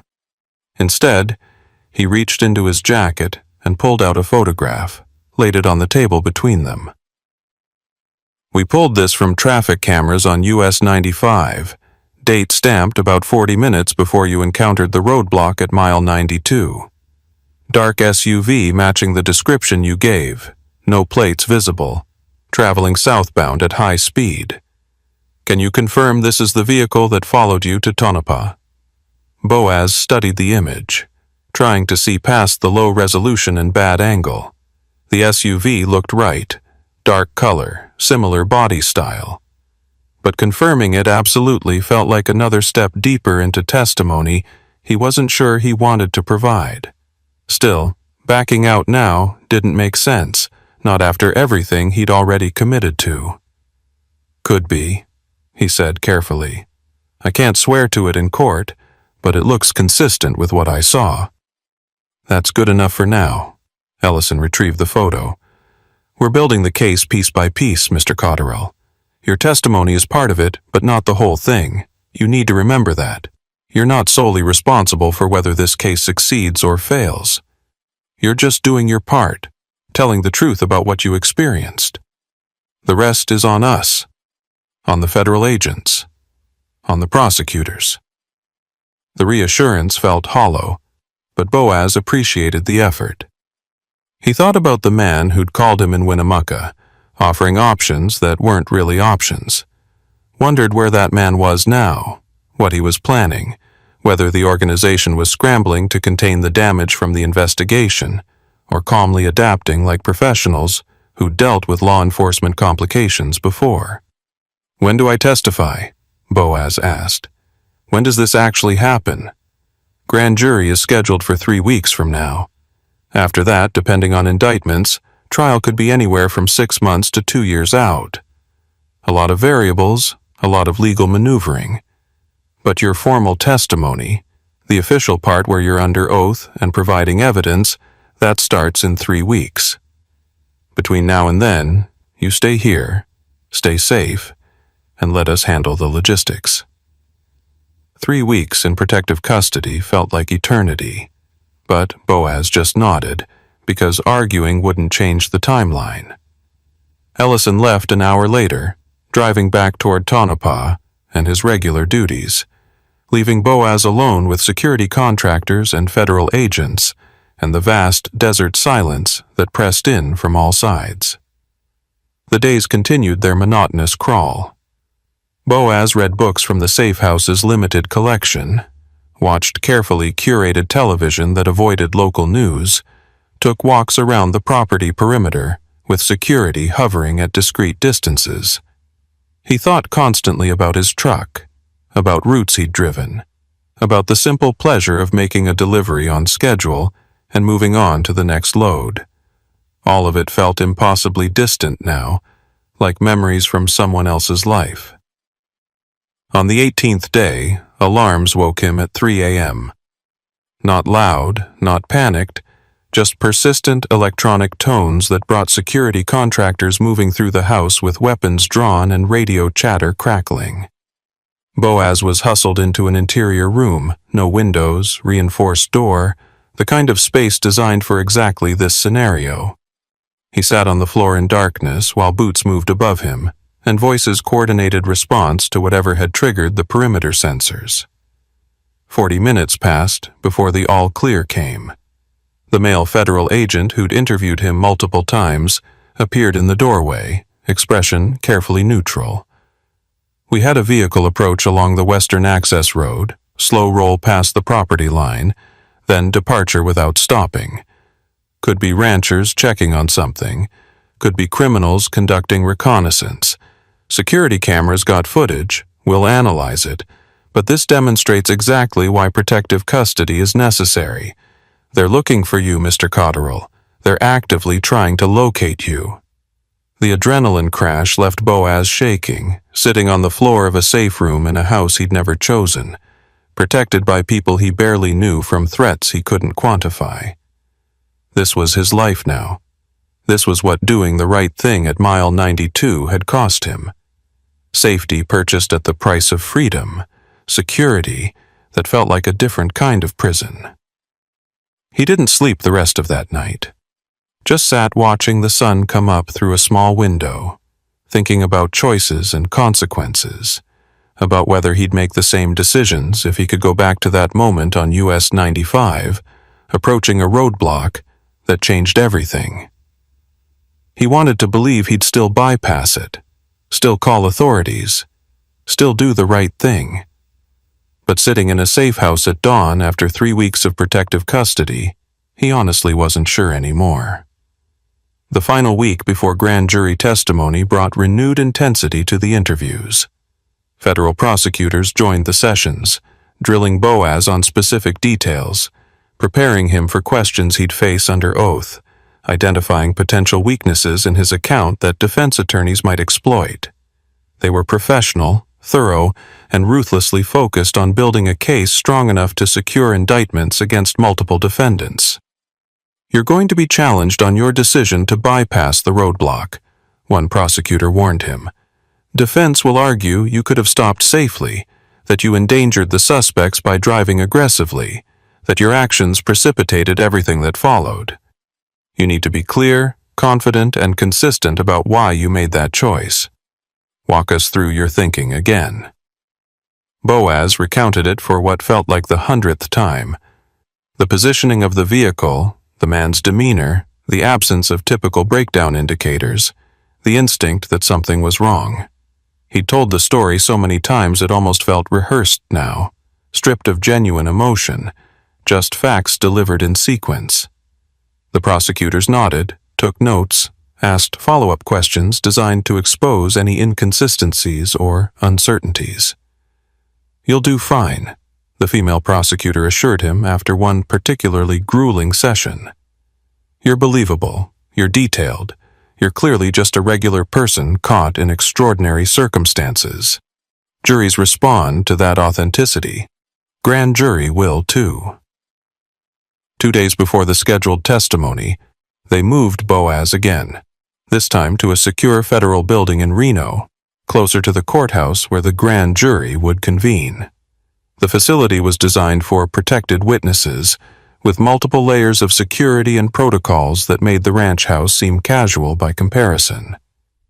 Boaz's world had shrunk to a series of secure rooms and escorted movements, every step monitored, every interaction controlled. The night before testimony, he couldn't sleep despite exhaustion. Lay in the unfamiliar bed thinking about the morning ahead, about sitting in front of strangers and recounting the worst night of his professional life, about swearing to tell the truth while lawyers picked apart every word for weaknesses and inconsistencies. He thought about the voice on the phone in Winnemucca, offering options, about the dark SUV rolling past the safe house at 3 a.m., about all the ways this could still go wrong, even after he'd done everything right. Morning came too quickly. Federal marshals escorted him through underground parking, into an armored vehicle, through routes designed to prevent surveillance or interception. The courthouse was fortress-like, multiple security checkpoints, metal detectors, armed guards. Boaz was walked through back corridors to a waiting room, where prosecutors gave him final instructions and encouragement. "Just tell your story," they said. "Answer questions honestly. If you don't know something, say so. Don't speculate, don't elaborate beyond what you witnessed. You'll be fine." The grand jury room was smaller than he expected, 23 citizens sitting in tiered seating, looking at him with expressions ranging from curious to skeptical to bored. The prosecutor guided him through his testimony with prepared questions, establishing timeline and context, and specific details. Boaz spoke clearly, methodically, maintaining eye contact, doing everything he'd been coached to do. When he described the roadblock at mile 92, described the decision to bypass it, he saw several jurors lean forward, paying closer attention. When he recounted the SUV following him to Tonopah, the threatening phone calls, the cargo discovered in his trailer, their expressions shifted to something like concern, or perhaps recognition, that this was more serious than typical criminal cases they'd heard. The testimony lasted 3 hours. Questions and answers, clarifications and confirmations, building a record that would either lead to indictments or wouldn't. When it finally concluded, Boaz was escorted back to the secure facility, exhausted and wrung out, uncertain whether he'd done enough, whether his account had been persuasive, whether any of this would matter in the end. The indictments came down 2 days later. 15 defendants, charges ranging from interstate trafficking to criminal conspiracy to weapons violations. Not everyone connected to the organization, but enough to disrupt their operations, enough to justify the resources that had been invested in the investigation. Boaz's testimony had been part of the evidence package that secured those indictments, and the prosecutors called to congratulate him and thank him for his cooperation. It felt emptier than it should have. 15 indictments, but the 2 people detained in Tonopah weren't among them, had disappeared after making bail. The voice on the phone in Winnemucca belonged to someone who'd never been identified. The organization's leadership remained insulated, protected by layers of deniability and cutouts. They'd won a battle, maybe, but the war felt far from over. "When do I get my new life?" Boaz asked the marshal coordinating his WITSEC transition. "When does Boaz Cotterill disappear and whoever I'm becoming takes over?" "Paperwork's nearly complete," the marshal replied. "Another week for final processing, background establishment, asset liquidation. Then we relocate you to your new city, set you up with housing and employment assistance, and you start over. It's not easy, Mr. Cotterill. A lot of people struggle with the transition, but it's the price of safety, and right now, safety is what keeps you alive." The new identity arrived in a manila envelope, delivered by a marshal who treated it like classified documents, which, in a sense, they were. Social security card, driver's license, birth certificate, employment history, educational records, credit report. The complete documentation of a life that had never been lived by a person who'd never existed until 3 federal agencies decided he should. Boaz stared at the name on the license, at the face that was his own but attached to someone else's biography, and felt the last threads of his old life finally sever. "You'll need to memorize everything," the marshal instructed, spreading the documents across the table in the secure facility's conference room. "Birth date, previous addresses, employment history, all of it. This isn't just paperwork, it's your backstory. Anyone who runs a background check needs to find a consistent, believable history. That means you need to live this identity completely, never slip, never reference your old life even in casual conversation."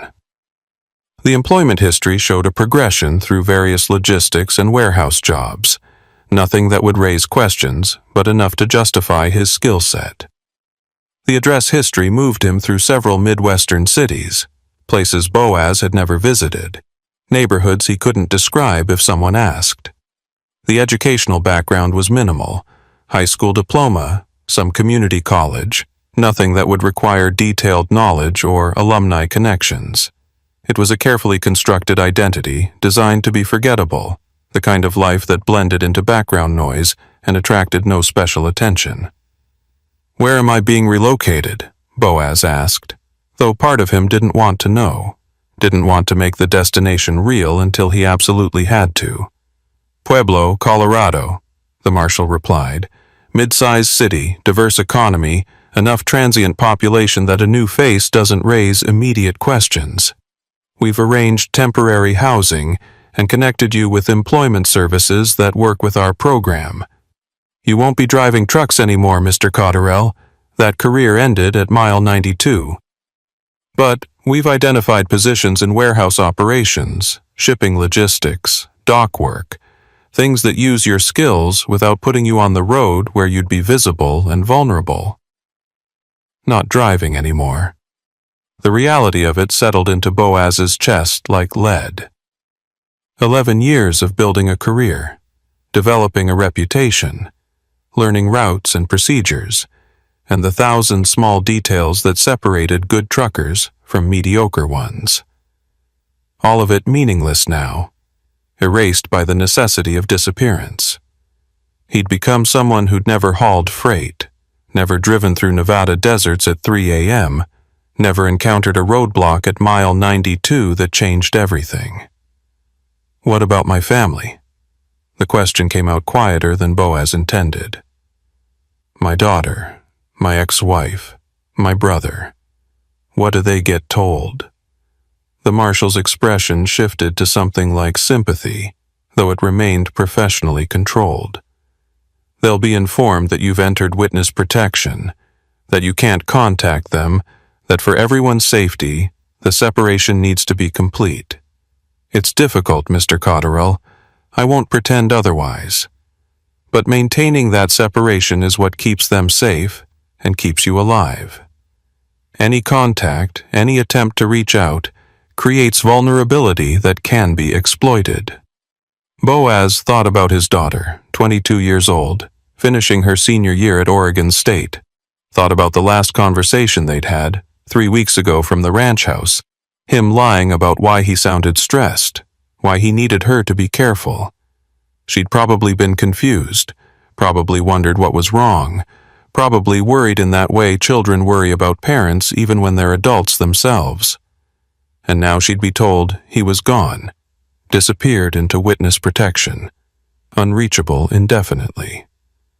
No goodbye, no explanation, just absence. Can I write letters? Boaz heard the desperate edge in his own voice. Something they'd receive after I'm relocated. Something that explains, that tells them I'm okay? Letters create paper trails, the marshal said, not unkindly. They can be traced, intercepted, analyzed for clues about your location or situation. The safest approach is complete separation, no contact of any kind. I know that's hard to hear, but it's the reality of witness protection.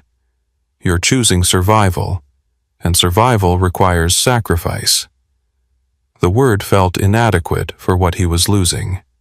This wasn't sacrifice, wasn't noble self-denial for a greater good. This was amputation, cutting away pieces of identity and connection and history because keeping them would be fatal. Boaz looked at the documents spread across the table, at the stranger's life he was expected to inhabit, and wondered if survival at this cost was really worth it. But the alternative was worse. The alternative was waiting for criminals to find him, waiting for a phone call in the middle of the night, waiting for violence that would come eventually, because he'd seen too much and testified too honestly. So he memorized the new identity, repeated the biographical details until they felt almost natural, and prepared for relocation to a city he'd never visited to start a life he'd never chosen. The move happened fast, orchestrated with the kind of operational precision that suggested the Marshal's service had done this thousands of times before. Boaz was driven to a private airfield outside Reno, flown to Colorado Springs on a chartered plane with no passenger manifest, then driven to Pueblo in an unmarked vehicle with tinted windows. His possessions fit in 2 duffel bags, everything else from his old life liquidated or left behind. Clothes, basic toiletries, a few books, nothing with sentimental value because sentiment created attachment, and attachment created vulnerability. The apartment they'd arranged was in a complex on Pueblo's north side, ground floor unit with parking directly outside, 2 bedrooms though he'd only need 1. Furnished with generic items that looked like they'd been selected from a catalog. Functional but impersonal, the kind of space that hundreds of people could inhabit without leaving any distinctive mark. The marshal who'd escorted him did a walkthrough, pointing out security features and emergency protocols, then handed over keys and a phone number that would reach the local WITSEC coordinator if problems arose. "You're on your own now," the marshal said, not unkindly. "We'll check in monthly, run background sweeps, to make sure you're staying clean and staying safe. But the daily work of being your new identity, that's on you. Remember your training, trust your instincts, and if something feels wrong, call us immediately. Don't try to handle threats yourself. Don't try to investigate suspicious activity. You're a protected witness, not law enforcement. Your job is to stay alive and stay invisible." Then the marshal left, and Boaz was alone in a stranger's apartment in a city he didn't know, carrying a name that didn't feel like his own, facing a future that looked nothing like the life he'd been building for 44 years. He stood in the living room for a long time, just looking at the generic furniture and blank walls, trying to imagine himself living here, existing here, being whoever the document said he was. It felt impossible, felt like a role he couldn't sustain, but he didn't have alternatives that kept him breathing. The Employment Services Office was downtown, a nonprofit that worked with various populations needing job placement assistance. They'd been briefed on his situation in whatever carefully sanitized way the Marshals Service handled such things, knew he needed work but couldn't provide detailed references or employment history beyond what the manufactured documents showed. The counselor assigned to his case was a woman in her 30s, professional but warm, clearly experienced in working with people who had complicated backgrounds. "We've got several positions that might be appropriate," she said, pulling up listings on her computer. Warehouse work at a distribution center, forklift operator at a manufacturing plant, dock supervisor at a freight terminal. All of them entry-level despite your experience, because we can't verify your actual employment history. You'd need to start low and work your way up based on performance rather than resume. Boaz chose the freight terminal position, partly because it felt closest to his old life, partly because dock work meant staying stationary rather than driving routes that might take him back toward Nevada and visibility. The pay was less than half what he'd made as a trucker, barely enough to cover rent and basic expenses, but survival wasn't about comfort anymore. It was about maintenance, about keeping his new identity functional and his real identity buried. Training started the following Monday. The terminal was a sprawling facility on Pueblo's industrial south side. Concrete and steel and diesel exhaust, the familiar environment of freight operations that should have felt like home but instead felt like mockery. Boaz worked alongside people half his age, learning procedures he already knew, following protocols he'd been executing for 11 years, all while pretending this was new information. The physical labor was harder than he remembered, or maybe he was just older, more worn down by stress and relocation and the constant low-grade vigilance of living under threat. His co-workers were friendly enough, asked the usual new employee questions about where he'd moved from, what brought him to Pueblo, whether he had family in the area. Boaz delivered the rehearsed answers with what he hoped was casual naturalness, maintaining the manufactured backstory, offering no details that might invite follow-up questions or curiosity. Most people accepted his responses at face value, showed polite interest, then moved on to other topics. A few seemed to sense something off about him, something that didn't quite add up, but they didn't push, respected whatever boundaries they detected. The work rhythm established itself over weeks. Morning shift starting at 6 a.m., 8 hours of loading and unloading trucks, processing freight, managing inventory systems. Physical exhaustion that should have helped him sleep, but somehow didn't. Evenings alone in the generic apartment, watching television he didn't care about, eating meals that tasted like cardboard, existing in a liminal state between the life that had ended and a life that didn't feel real yet. The monthly check-ins with the WITSEC coordinator confirmed he was maintaining his cover, staying out of trouble, exhibiting no behaviors that might compromise his security. 3 months into his new existence, Boaz was working the loading dock when a long-haul rig pulled in, Freightliner Cascadia with Nevada plates, and the sight of it hit him like physical impact. For a moment, he was back on US 95, approaching mile 92, making the split-second decision that had led to everything that followed. The trucker who climbed down from the cab was younger than Boaz, late 20s maybe, with that particular alertness that long-distance drivers developed. He stretched, scanned the dock, caught Boaz watching and nodded acknowledgement. Boaz nodded back and turned away before conversation could start, before the trucker might mention routes or ask questions about Boaz's own driving experience. The ache of loss was sudden and overwhelming. Recognition of everything he'd given up, everything that had been taken from him.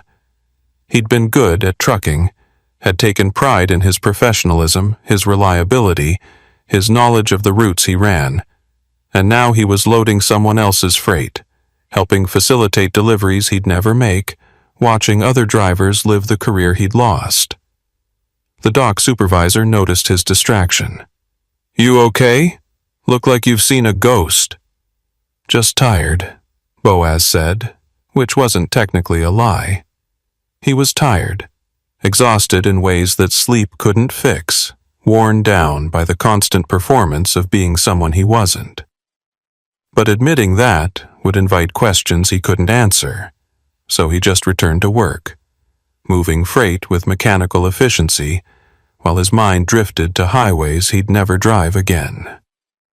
That evening, back in the apartment, Boaz made a decision he knew was probably stupid, but couldn't stop himself from implementing. He opened his laptop, navigated to a trucker forum he'd occasionally visited before witness protection, just to read. Not to post, not to interact, just to lurk and absorb the conversation, the familiar complaints about traffic and fuel prices and dispatcher incompetence, the shared experience of a community he'd been forced to abandon. The discussions were mundane, comforting in their ordinariness. Someone asking about the best truck stops on I-40 through Arizona. Someone else venting about a shipper who'd kept them waiting for hours at the loading dock. A thread about new ELD regulations and how they affected logbook management. Normal trucking concerns, the daily texture of a life Boaz couldn't live anymore. He was about to close the laptop when a username caught his eye. Highway Ghost 95. The number made his breath catch, made him click on the profile against every instinct that said this was dangerous, said he needed to maintain distance from anything connected to his old life. The account had been created 2 weeks ago, had made exactly 3 posts, all of them in threads about Nevada routes, about Highway 50 and US 95, about the long empty stretches between Reno and Tonopah. The posts themselves were innocuous, just another driver discussing routes and conditions. But something about the username, about the specific reference to 95, about the timing of the account creation, made Boaz's stomach clench with recognition. This wasn't coincidence.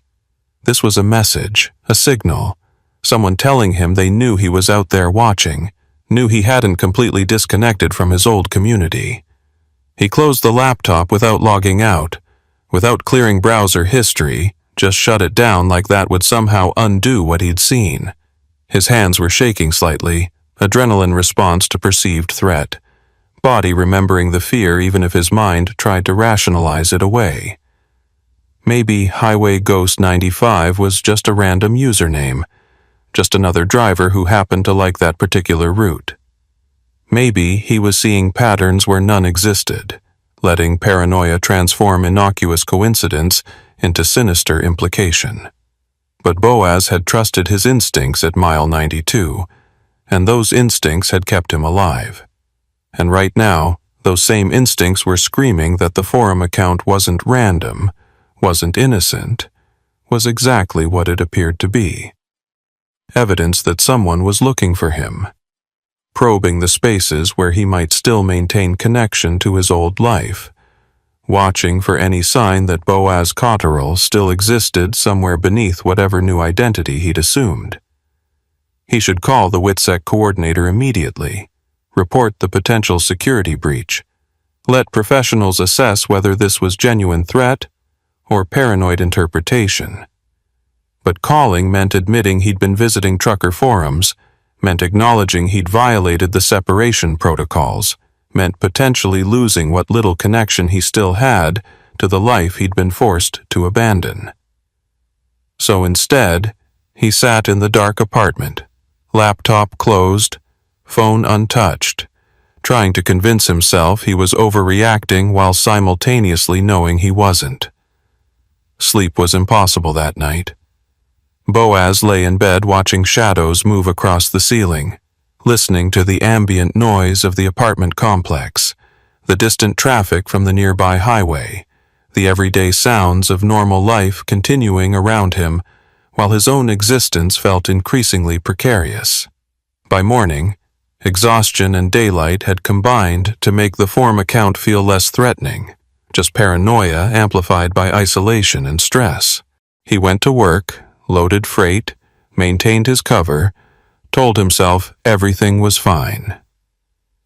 3 days later, a new rig appeared at the terminal. Not unusual, the facility handled dozens of trucks daily, but this one arrived during a quiet afternoon shift when most scheduled deliveries had already been processed. Dark blue Peterbilt, Nevada plates, driver who stayed in the cab longer than normal before climbing down. When he finally emerged, Boaz was 20 yards away, moving freight with a hand truck, but close enough to see the driver's face. Close enough to feel recognition spike through him like electric shock. It was the man from mile 92.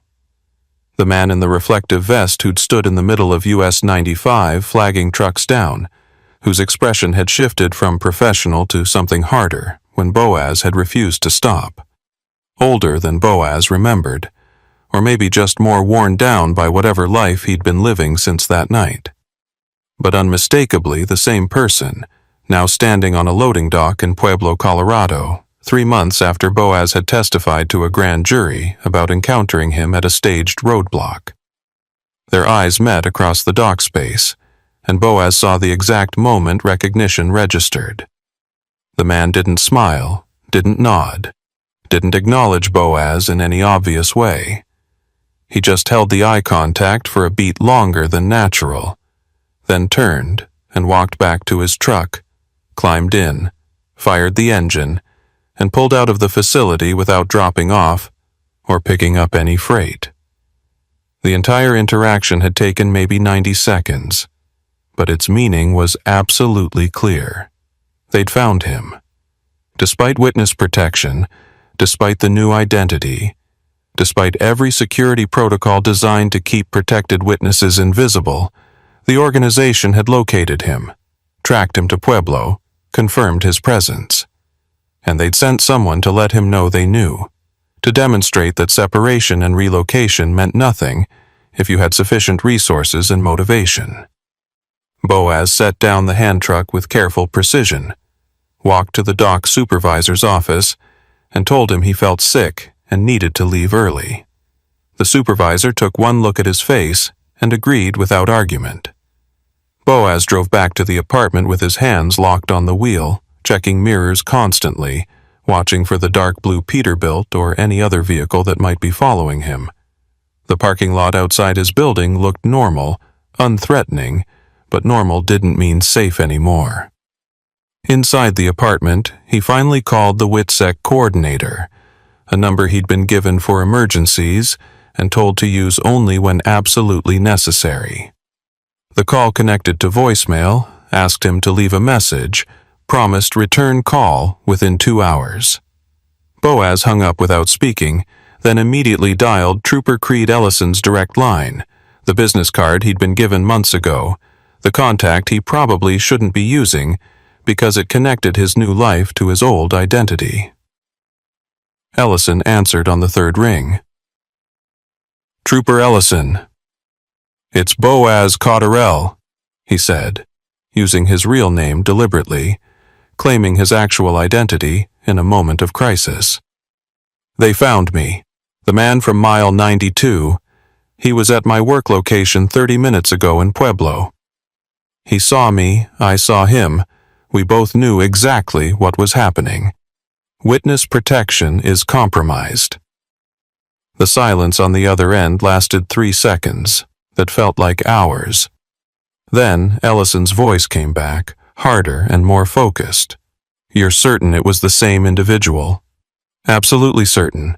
Same face, same build, same expression when he recognized me. He didn't approach, didn't threaten, just made eye contact and left. But the message was clear. They know where I am. They know what name I'm using. They've penetrated whatever security was supposed to keep me hidden. Where are you now? My apartment.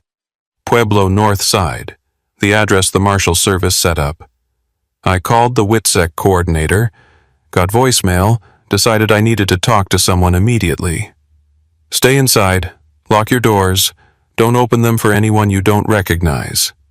I'm going to make some calls, coordinate with federal agents and the Marshal's Service. This is a serious breach, Cotterill. If they've found you, if they've confirmed your location, witness protection protocols have failed fundamentally. We need to get you relocated again, get you somewhere secure while we figure out how they penetrated your cover. Boaz thought about another relocation, another city, another manufactured identity, another starting over. The prospect felt suffocating, felt like infinite regression, where he'd spend the rest of his life running from people who had demonstrated they could always find him. What if I don't want to relocate again? What if I'm done running, done hiding, done living as someone I'm not? Then you die, Ellison said bluntly. I'm not trying to be dramatic, I'm stating facts. These people have invested significant resources in finding you, have demonstrated sophisticated surveillance capabilities, have compromised federal protection protocols. You're not safe in Pueblo, won't be safe wherever you go next, won't be safe until everyone involved in the organization is in custody or dead. And that might be years away, might be never. So your choices are relocate and live, or stay, and wait for them to finish what they started. The brutal honesty should have been frightening. Instead, Boaz felt strange calm settle over him, the kind of clarity that came from finally understanding the full scope of your situation. How did they find me? What failed in the security protocols? I don't know yet, but we'll investigate. Could be someone inside the Marshal's Service compromised. Could be they tracked financial transactions or employment records. Could be they got lucky and spotted you, randomly then confirmed identity. We'll figure it out. But right now, the how matters less than the what. What matters is you're exposed, you're vulnerable, and you need protection immediately. Boaz stood in the generic apartment, looking at the manufactured life he'd been inhabiting for 3 months, and felt the weight of impossible choices pressing down. He could accept relocation, could run again, could spend decades moving from place to place every time the organization located him, living in fear and isolation until he died of old age, or they finally succeeded in eliminating him. Or he could refuse, could reclaim his real identity, could force some kind of confrontation that at least put him on offensive footing rather than perpetual defense. I need time to think, he said finally. Give me 24 hours to process this, to figure out what I want to do. Don't send marshals to extract me yet. Don't initiate protocols. Just give me 1 day to make peace with my options. Ellison's hesitation was audible. Cotterill, I can't in good conscience give you time when the threat is immediate. These people might be positioning for an operation right now, might be planning to move on you tonight. Waiting is dangerous. Everything is dangerous, Boaz countered. Staying is dangerous. Running is dangerous. Testifying was dangerous. Doing the right thing at mile 92 was dangerous. I've been living with danger for months, and I'm tired of other people making my decisions for me. 24 hours. That's what I'm asking. Then I'll coordinate with whatever authorities you want, accept whatever security measures you recommend. But I need 1 day to think without being rushed into action. The pause stretched. Then Ellison sighed. 24 hours. But Cotterill, if you see anything suspicious, anyone approaching your location, any indication they're moving on you, you call 911 immediately, and then you call me. Don't try to handle this yourself. Don't try to negotiate or reason with these people.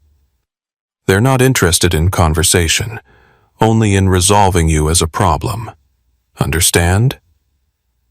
Boaz agreed and disconnected, then sat on the generic couch in the generic living room and thought about the trajectory of his life since that night on US 95.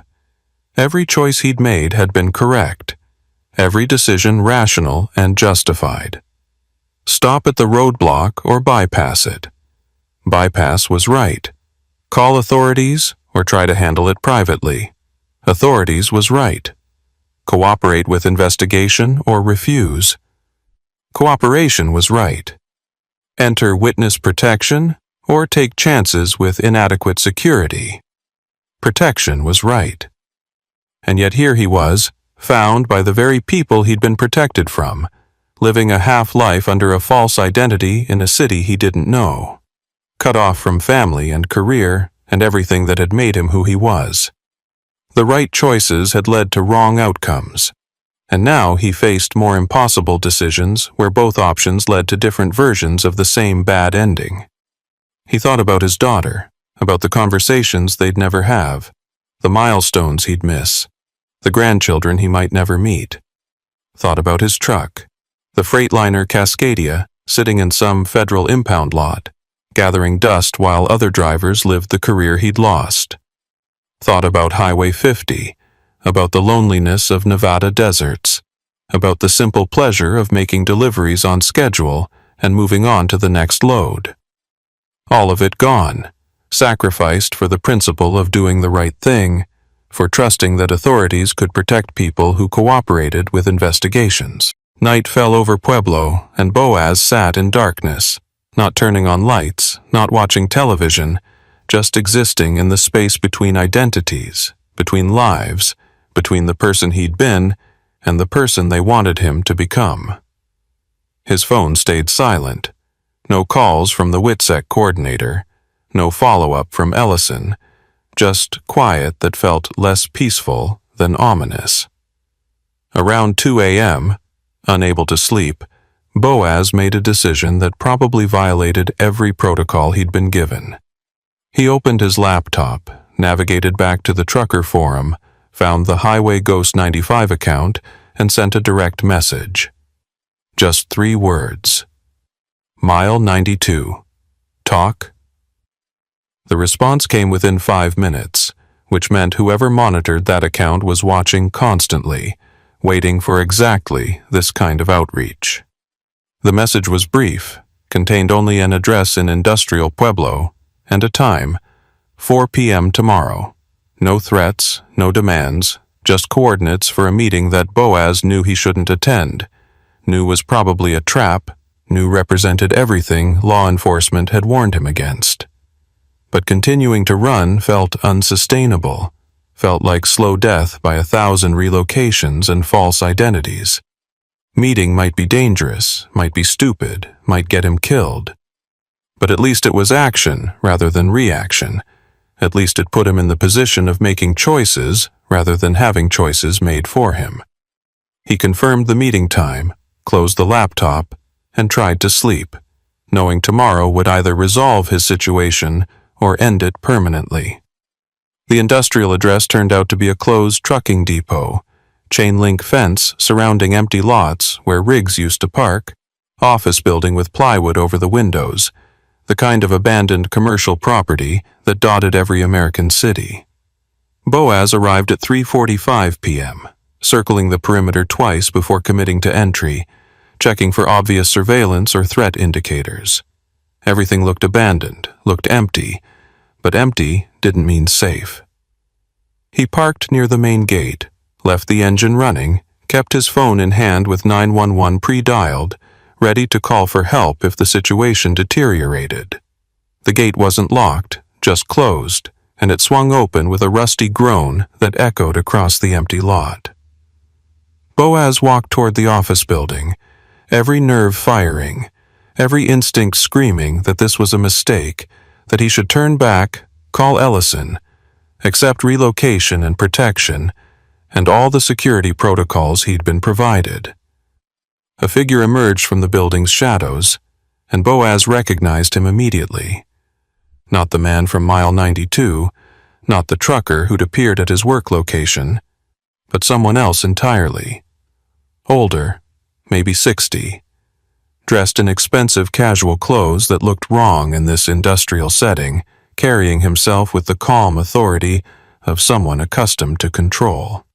He approached to within 10 feet and stopped, maintaining distance, hands visible, posture non-threatening but radiating confidence.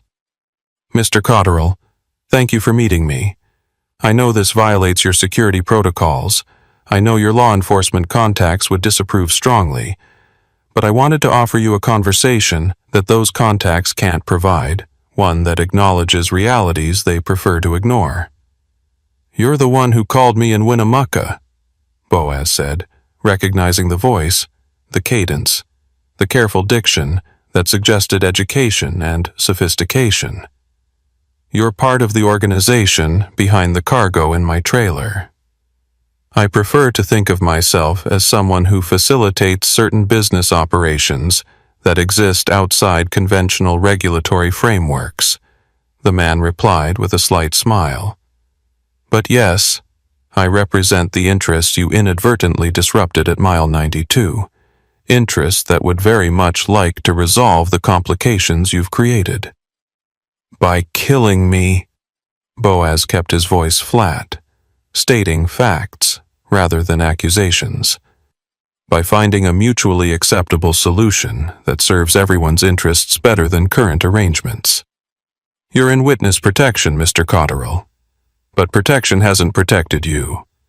You're living under a false identity in a city you don't know, cut off from family and career, existing in constant fear that we'll locate you, which, as you've seen, we can do whenever we choose.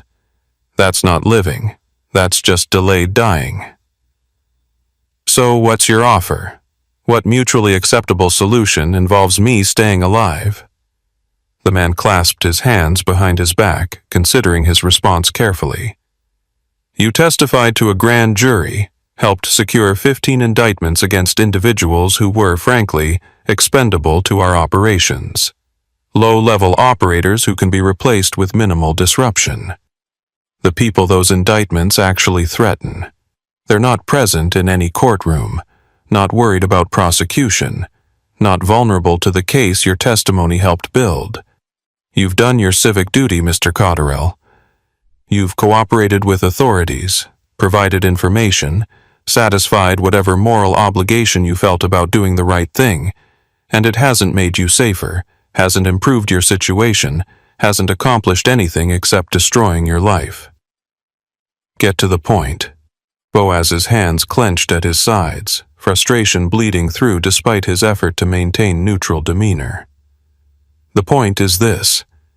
The trial phase is still months away, might be years before cases actually conclude. Your testimony at trial would be more detailed than your grand jury statement, more damaging to our operations, more problematic for everyone involved. We'd like to prevent that testimony from occurring, but not through methods that would attract additional law enforcement attention or create martyrs that prosecutors could exploit. So we're offering you an alternative.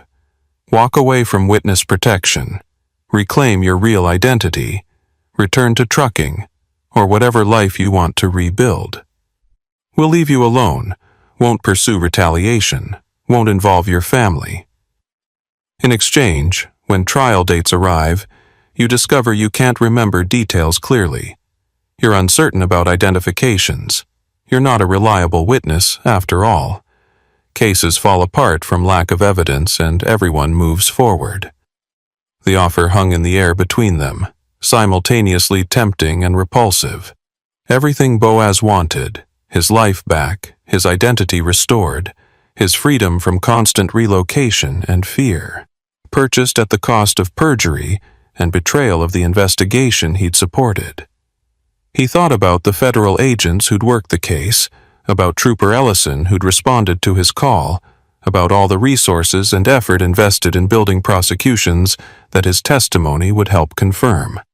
"You're asking me to commit perjury, to throw the cases, to let criminals walk free, because you've demonstrated you can find me whenever you want. I'm asking you to prioritize your own survival over abstract concepts of justice that clearly aren't serving your interests. The people who'd be affected by failed prosecutions, they're not good people, Mr. Cotterill. But they're also not the worst people. They're businessmen operating in gray markets, facilitating transactions between willing parties, providing services that significant populations desire. The harm they cause is debatable, the good they prevent is questionable, and the resources spent prosecuting them might be better deployed elsewhere. You refusing to testify clearly doesn't make you a villain. It makes you someone who reevaluated his priorities and decided survival mattered more than helping prosecute ambiguous crimes. Boaz stared at the man, at the sophisticated rationalization, at the offer that was simultaneously an ultimatum. Accept and live with the knowledge that he'd betrayed everyone who'd tried to help him, that he'd let criminals escape consequences, that his principles were negotiable when sufficient pressure applied.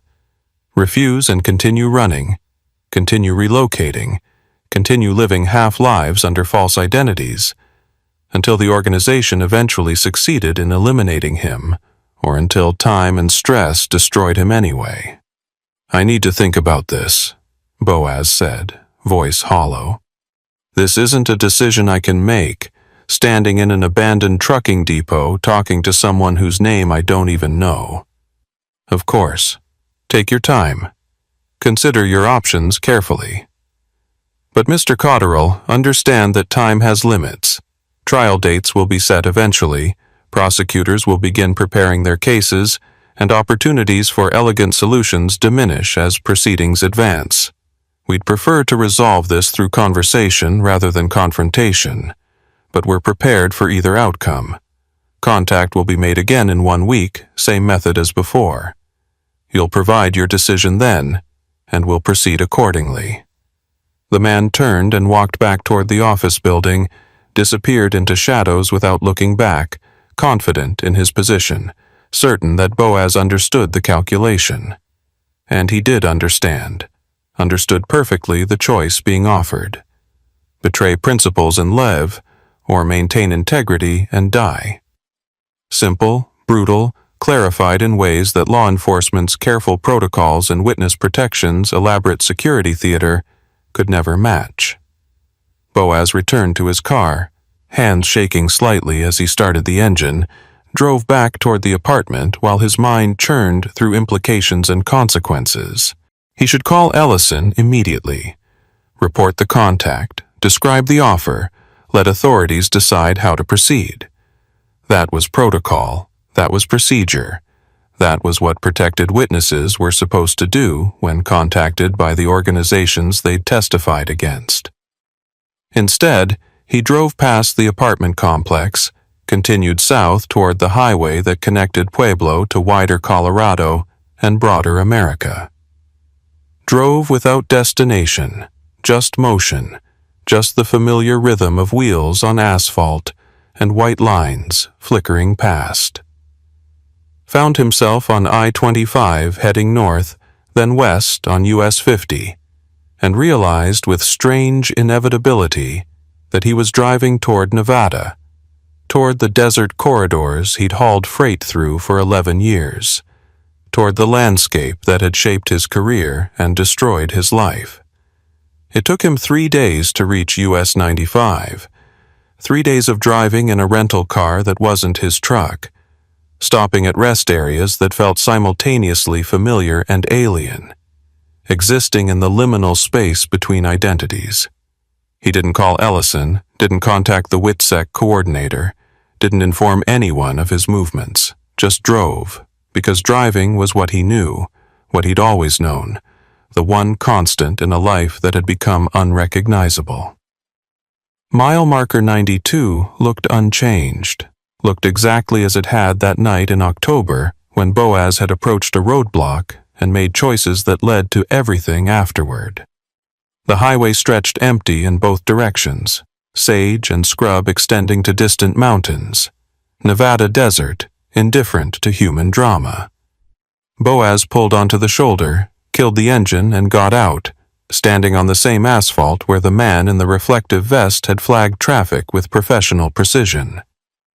He thought about that moment, about the split-second decision to bypass rather than stop, about trusting instincts that had proven correct but costly. Thought about everything that had followed. The chase to Tonopah, the federal investigation, the witness protection, the relocation, the confrontation in the abandoned trucking depot. All of it traceable back to this stretch of highway, to choices made under pressure with incomplete information. The sun was setting, painting the desert in shades of orange and red that looked almost beautiful in their indifference. Boaz stood watching light fade, watching darkness reclaim the landscape, feeling the weight of decisions he still needed to make. Accept the organization's offer and reclaim his life through betrayal, or refuse and continue the endless flight that witness protection represented. Neither option was good. Neither option returned him to the person he'd been before mile 92. Neither option restored what he'd lost. In the gathering darkness, Boaz heard an engine approaching from the south, saw headlights cutting through the dusk, watched as a commercial rig appeared, freightliner similar to the one he used to drive, heading north toward Tonopah and Reno, and the routes he'd hauled for 11 years. The trucker saw him standing on the shoulder, probably wondered if he needed help, if his vehicle had broken down, if he was another stranded motorist in the vast Nevada emptiness. The truck passed without stopping, taillights receding into darkness, engine noise fading to silence. And Boaz Cotterill stood alone at mile marker 92, caught between identities, between lives, between choices that all led to different versions of the same uncertain future. The desert stretched around him, patient and indifferent, waiting to see what he'd decide, waiting to swallow whatever came next. His phone buzzed in his pocket. Text from an unknown number. "Time to choose, Mr. Cotterill. 1 week. Make it count." Boaz stared at the message, then looked up at the darkening sky where stars were beginning to emerge. Same stars that had watched this highway for millennia. Same stars that would watch long after his choices and their consequences had faded into forgotten history. He thought about his daughter, about the career he'd lost, about the voice offering options that weren't really options. Thought about doing the right thing and where it had led him, about whether right choices that led to wrong outcomes were really right at all. The desert wind picked up, carrying sage and dust and the promise of another cold night.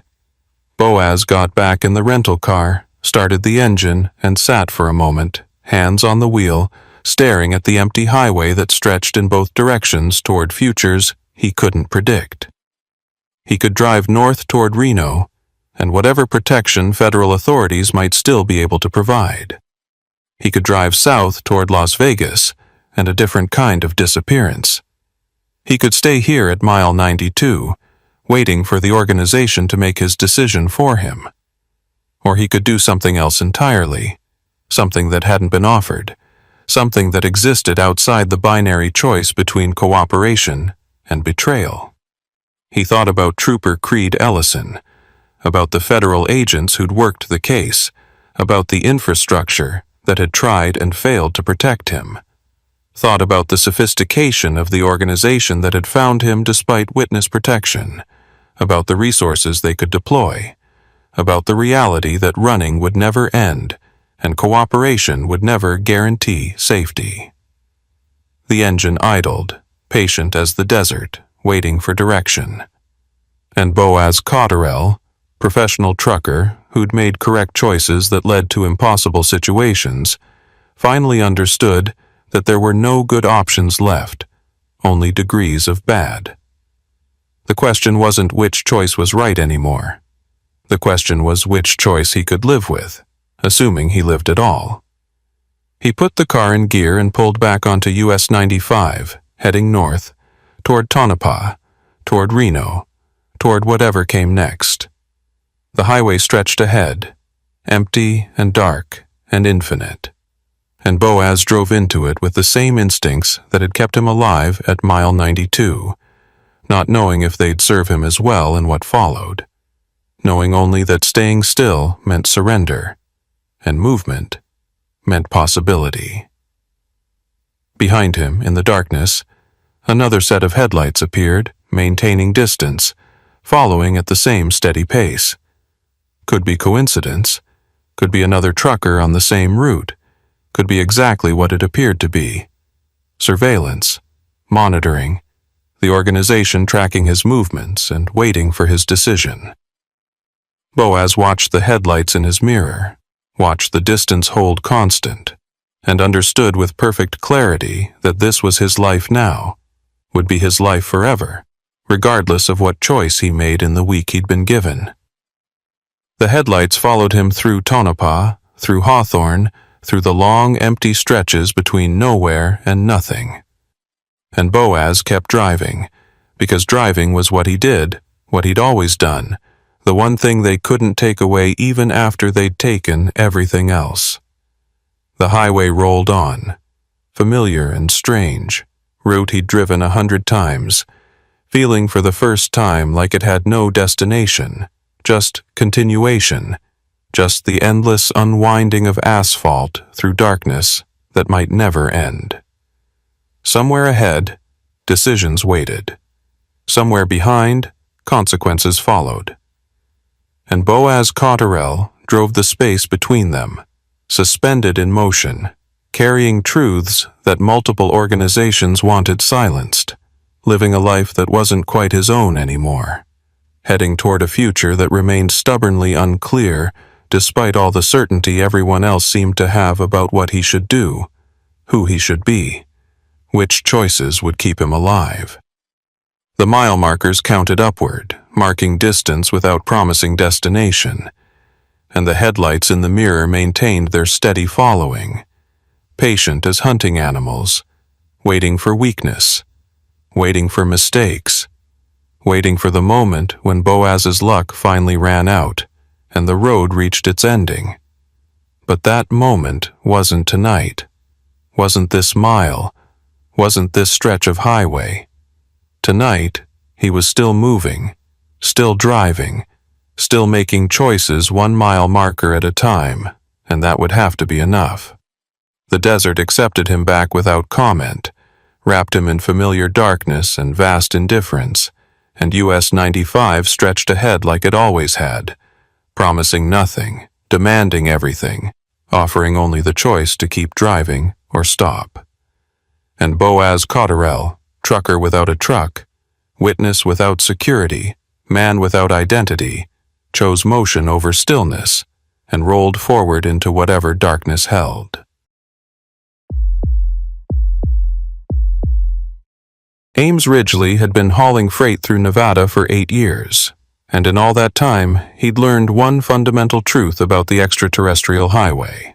The name was a tourist gimmick, but the isolation was absolutely real. State Route 375 cut through empty country that made other desert highways look crowded, a 2-lane strip connecting nothing to nowhere, passing through Rachel, a town so small it barely qualified as a settlement. Most truckers avoided the route entirely, preferring the predictable monotony of major interstates. But Ames specialized in off-grid deliveries, supplies to mining operations, and remote facilities that paid premium rates for drivers willing to navigate questionable roads at questionable hours. This particular run started in Tonopah just after midnight in early December, temperature already dropping toward freezing, sky clear enough to see the Milky Way stretched across the darkness like spilled paint. Ames was hauling mining equipment to a private operation near Rachel, generators and pump components that some company was paying double rate to get delivered before their current equipment failed completely.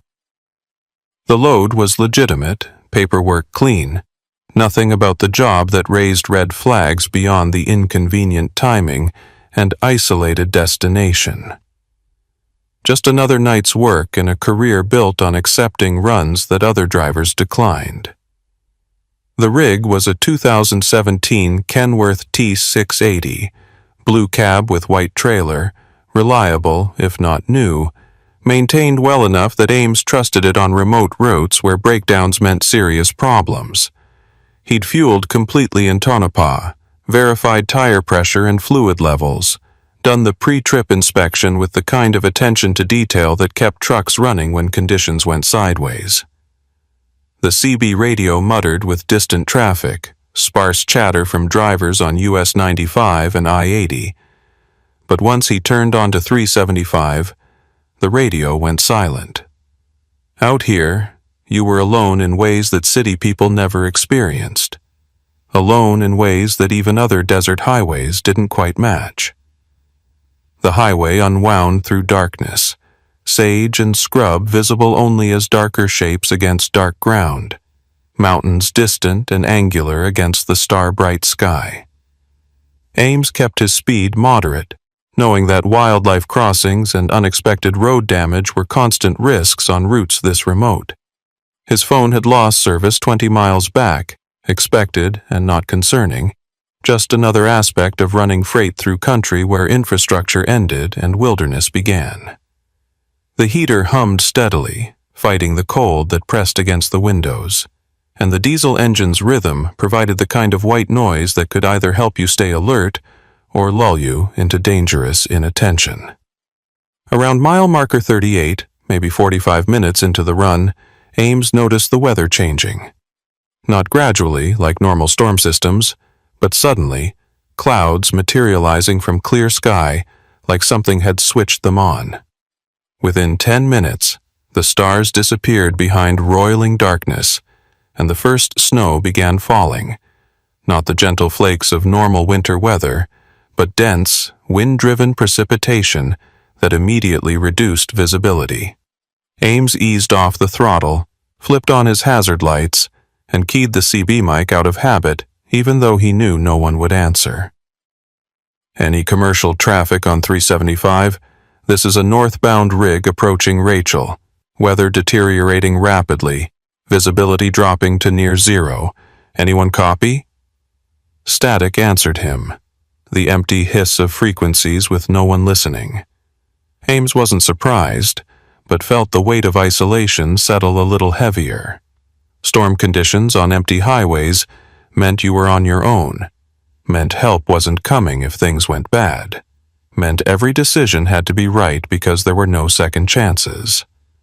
The snow intensified, wind gusting hard enough to rock the trailer, and Ames made the calculation every trucker dreads: push through and risk worse conditions, or stop and wait out weather that might last hours. The mining operation was expecting delivery by dawn, had emphasized that timing was critical, that their current equipment was failing, and delays would cost them significant money. But money didn't matter if you jackknifed in a ditch or lost the road in whiteout conditions. Ames decided to push forward cautiously, knowing Rachel was only another 15 miles ahead, knowing he could reassess there if conditions continued worsening. The highway became an exercise in faith, white lines barely visible through the snow, edges of the road disappearing into uniform darkness. Ames dropped his speed to 35, then 30, watching for any sign of the pavement ending or curves approaching too fast. The rig handled the conditions reasonably well, weight providing stability even as wind tried to push the trailer sideways. He'd driven through worse weather before, had made deliveries in blizzards and ice storms and conditions that shut down highways for civilian traffic. This was manageable. Barely, but manageable. Then the electrical system failed. Not gradually, not with warning indicators or preliminary flickering, just sudden complete loss of power. Headlights killed, dashboard went dark, heater stopped. Everything that depended on electricity simply ceased functioning. The engine kept running on mechanical fuel injection, but without lights, Ames was driving blind in a snowstorm at 30 miles per hour with no way to see what lay ahead. Training took over. Instinct developed through years of handling emergencies. He eased off the throttle without hitting the brakes hard enough to jackknife, let the rig slow naturally, steered toward what he hoped was the shoulder based on memory and feel. The truck rolled to a stop, engine idling but dark, and Ames sat in sudden silence, broken only by wind howling outside and snow pounding the windshield. His first thought was alternator failure, possibly combined with battery problems, the kind of electrical cascade that shouldn't happen to properly maintained vehicles, but sometimes did anyway. He grabbed his flashlight from the door pocket, checked that it worked, then keyed the CB mic. Dead. No power to the radio meant no way to call for help, no way to contact anyone. Complete communication blackout. Ames climbed down from the cab into wind that hit like a physical force, snow already accumulating on the pavement, temperature feeling well below freezing. He made his way to the front of the truck, popped the hood, and examined the electrical system with his flashlight. What he found made no sense. The alternator belt was intact. Battery terminals showed no corrosion or looseness. All the visible components looked functional. The failure wasn't mechanical in any way he could identify. Wasn't something he could diagnose and repair roadside even if conditions had been better. He was stuck on State Route 375 in deteriorating weather with no lights, no communication, no way to complete his delivery or call for assistance. The mining operation would eventually notice he hadn't arrived, would probably send someone to investigate, but that could be hours away. Staying with the truck was standard protocol for breakdown situations, but this truck was dark, was invisible to any other vehicles that might be traveling this road, was potentially a deadly obstacle if someone came around a curve and didn't see it until too late. Ames returned to the cab, killed the engine to conserve fuel, and assessed his options. He had emergency supplies, winter gear, food and water for several days if necessary. The cab would stay reasonably warm for a while from residual heat, and he could run the engine periodically if temperatures dropped dangerously low. But sitting and waiting felt passive, felt like surrendering control to circumstances. The other option was walking, but Rachel was still maybe 12 miles ahead based on his last mile marker sighting, and hiking through a snowstorm in darkness was exactly the kind of decision that turned manageable situations into fatal ones. While he was weighing options, headlights appeared in his passenger mirror, approaching from behind, the first vehicle he'd seen since turning onto 375. Relief mixed with caution, because help in remote places sometimes came with complications, but any vehicle meant potential assistance, or at least communication. The headlights slowed as they approached, pulled to a stop behind his trailer, and Ames could make out the shape of a heavy-duty wrecker, the kind of tow vehicle designed for commercial trucks. A figure emerged from the wrecker and approached Ames's passenger door, knocking with gloved fist. Ames cracked the window an inch, cold air rushing in, and the man outside leaned close to be heard over the wind. "Saw you sitting dark. Having electrical problems?" The voice was male, 40s maybe, professional tone that suggested legitimate tow operator rather than opportunistic criminal. "Complete electrical failure," Ames called back. "Can't diagnose the cause, can't fix it roadside. You out of Rachel?" "Own a service operation there, or in Baskerville. If you want, I can tow you back to my shop, get you out of this weather, assess what's wrong with your electrical system. Storm's supposed to get worse before it gets better, and sitting dark on 375 in these conditions is asking for someone to rear-end you." The offer made sense, aligned with what Ames would recommend if someone else was in his situation. But something about the timing felt off, about how quickly help had appeared, about how a tow operator happened to be driving this route in deteriorating weather exactly when Ames needed assistance. Nevada highways were full of coincidences, but professional truckers learned to question coincidences that felt too convenient. "How much for the tow?" Ames asked, practical concerns overriding suspicion. Even if the timing was suspicious, he needed help, needed to get off the highway before conditions worsened or another vehicle appeared and couldn't stop in time. "400 to my shop in Rachel, diagnostic work extra depending on what we find. Cash or card, either works, but we should move quick. Visibility's getting worse." 400 was steep, but not unreasonable for a commercial tow in remote conditions. Ames made his decision, grabbed his essential gear, and climbed down to help Baskerville position the wrecker. The tow operator worked with professional efficiency, hooking chains and engaging the lift system with the kind of smooth competence that suggested years of experience. Within 15 minutes, Ames's rig was secured, and they were heading back south toward Rachel, snow now falling so heavily that even the wrecker's powerful headlights barely penetrated 20 feet ahead. The wrecker's cab was warm, CB radio crackling with occasional distant traffic, and Baskerville drove with the careful attention of someone who knew these roads intimately. "You were making a delivery up past Rachel?" he asked, eyes never leaving the road. "Mining operation, equipment delivery, supposed to arrive by dawn." Ames kept his answers factual but minimal, still feeling that low-grade unease about circumstances that felt orchestrated rather than accidental. "They'll understand about weather delays. Storms like this, deliveries get pushed back all the time. Main thing is you're safe, truck's safe. We'll get you sorted out." Baskerville's tone was reassuring, but something in his inflection felt rehearsed, like he was following a script designed to put clients at ease. Rachel appeared through the snow after 20 minutes, just a handful of lights marking buildings in the vast darkness. The famous Little Alla Inn glowing like a beacon for travelers and alien enthusiasts. Baskerville drove past the main strip, turned onto a side road Ames hadn't noticed on previous runs through town, pulled into a fenced compound with a large shop building and several other structures.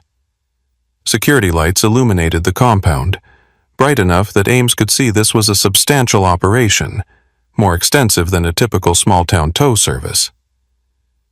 "We'll park your rig in the secure lot, get you set up in the office where it's warm, then I'll start diagnostic work," Baskerville explained, maneuvering the wrecker toward a gate that opened automatically as they approached.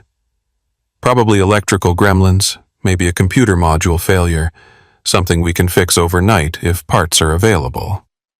Ames nodded, watching the gate close behind them with the kind of finality that made his unease sharpen into something more alert. The compound felt less like a repair facility and more like a secure installation. Cameras visible on every corner, heavy-duty fencing, electronic gate controls, more security than a tow operation typically warranted, more infrastructure than Rachel's tiny population would support. As Baskerville unloaded Ames's truck and guided it into position, Ames noticed other vehicles in the compound. Several work trucks with no company markings, a couple of SUVs with tinted windows, and what looked like mining equipment in various states of repair. But the configuration felt wrong, felt like the equipment was staged rather than genuinely being serviced. Ames had delivered to enough remote operations to recognize when something didn't align with stated purpose. His phone buzzed suddenly, service returning briefly, and a single text message appeared from an unknown number. "Do not accept any offers, leave at first opportunity." The message disappeared almost as quickly as it appeared, signal dropping again, but Ames's stomach clenched with the confirmation that his instincts had been correct. This wasn't a simple breakdown and tow situation. This was something else entirely, and he was already inside the compound when he should have stayed on the highway and taken his chances with the storm. Baskerville gestured toward the office building, smile still professional, but eyes now assessing Ames with more intensity. "Come inside, get warm. We'll talk about your truck's problems." The words were innocent, but the undertone carried an edge that transformed invitation into instruction, suggestion into requirement. And Ames Ridgely, professional trucker who'd accepted a premium rate delivery to a remote mining operation, finally understood that the electrical failure hadn't been mechanical at all, that the storm and the timing and the convenient tow operator were all part of something planned, something that had him exactly where they wanted him. The office building's interior was too clean, too organized for a tow service in a town like Rachel.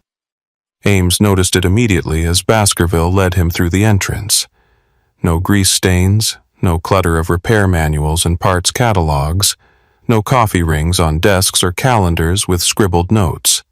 Just pristine surfaces, new furniture, and that institutional smell that suggested the space had been set up recently and used minimally.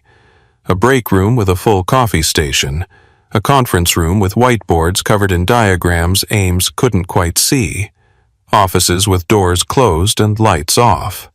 "Coffee's fresh," Baskerville said, gesturing toward the break room. "Help yourself while I get started on your truck. Diagnostic work usually takes an hour or two. Might have you back on the road by morning if the problem's simple." He disappeared through a door leading to the shop area before Ames could respond, leaving him alone in the too-clean office with questions multiplying faster than answers. Ames poured coffee he didn't want, just to have something to do with his hands, and moved to the window overlooking the compound. His truck sat in the secure lot under bright lights. Baskerville now working beneath the hood with tools and diagnostic equipment. Everything looked legitimate. Looked like standard repair work, but the text message kept replaying in his mind. "Do not accept any offers. Leave at first opportunity." What offers? What was he supposed to refuse? And how was he supposed to leave when his truck was disabled, when he was miles from anywhere, when storm conditions outside made walking suicidal? Ames pulled out his phone, checked for signal. Nothing. He moved around the office trying different locations, same result. Either the storm was blocking service, or something about this compound was preventing connection. Neither explanation made him feel better.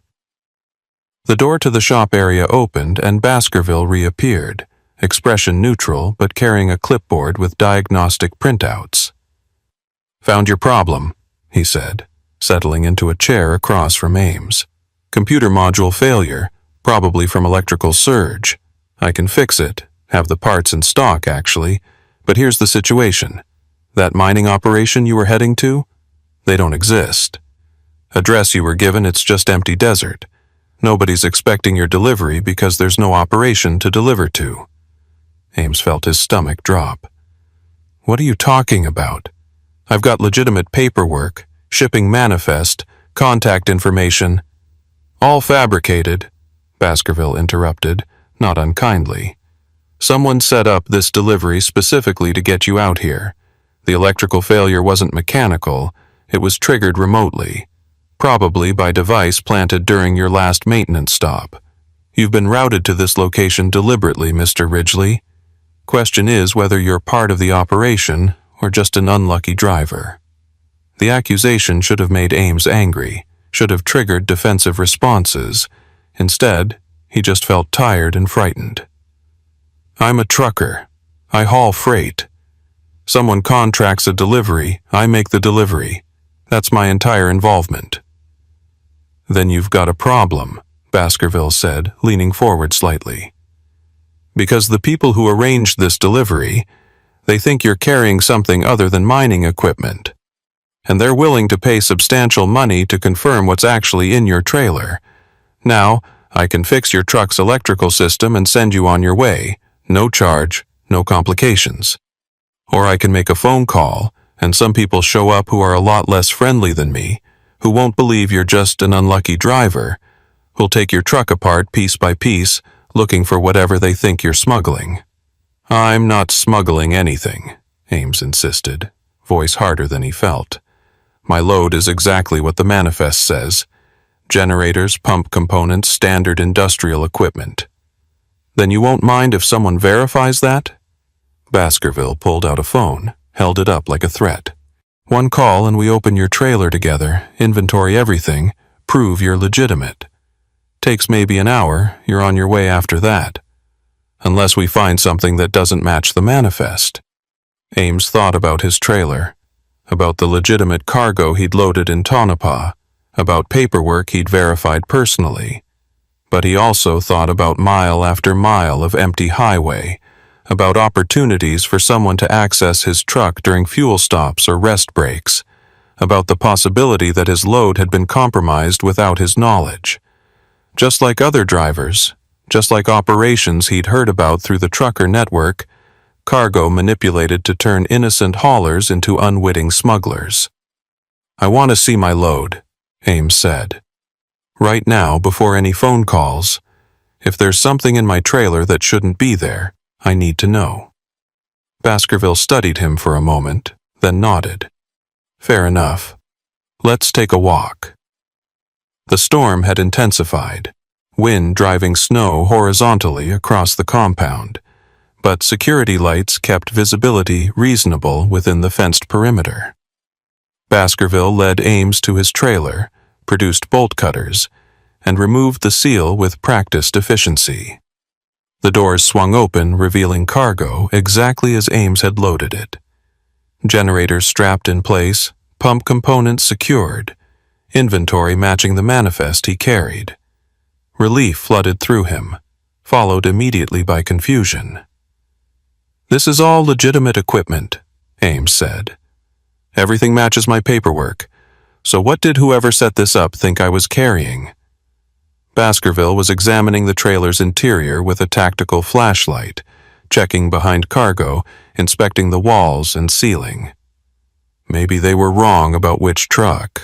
Maybe their intelligence was bad, or maybe... He stopped, flashlight focused on a section of the trailer's front wall. "Maybe it's not about what you're carrying, it's about where you're going." He turned to face Ames directly, and the professional veneer had dropped completely. "The address you were given, it's not random empty desert. It's adjacent to a private mining operation, heavily secured, no public access. That operation has been moving equipment and personnel at unusual hours. Lots of activity that doesn't match their stated purpose.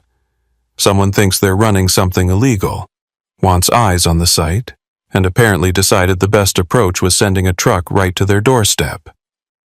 "You're saying I was supposed to be reconnaissance?" Ames tried to process the implication.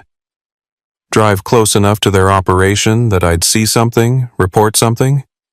Or provoke a response? You show up claiming to have a delivery, they either turn you away or let you in. Either way, someone learned something about their security procedures, their reaction protocols."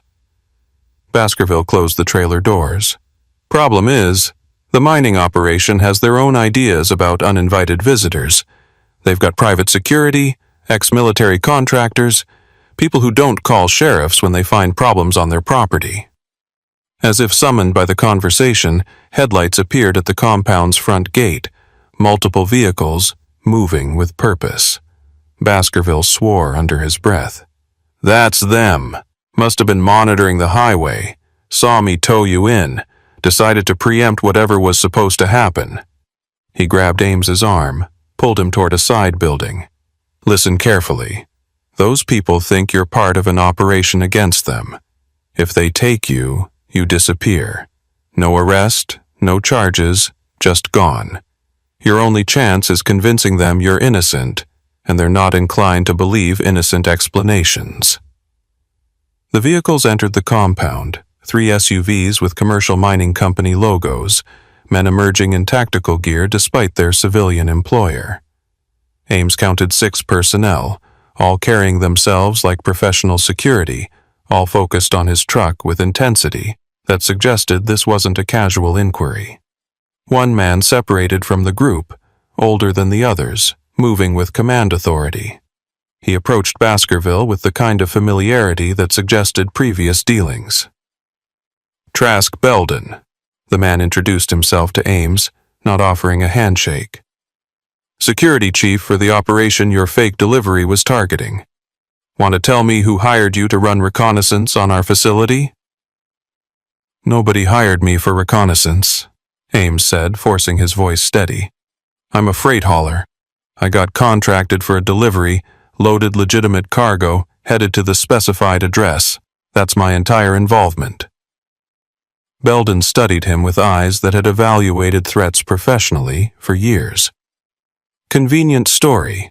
Electrical failure right before you reach our perimeter. Tow truck appears immediately. You end up at a facility that just happens to service our security vehicles. None of that strikes you as coordinated? Ames looked at Baskerville, understanding crystallizing with cold certainty. You work for them. The tow service, this compound, all of it's part of their security operation. You weren't helping me. You were intercepting me. Protecting our interests, Baskerville corrected. Someone's been probing our operation for weeks, trying to get information, identify vulnerabilities. When we detected the device on your truck, when we monitored your route, we knew you were either part of it or being used as part of it. Either way, we needed to contain the situation before you reached our actual facility.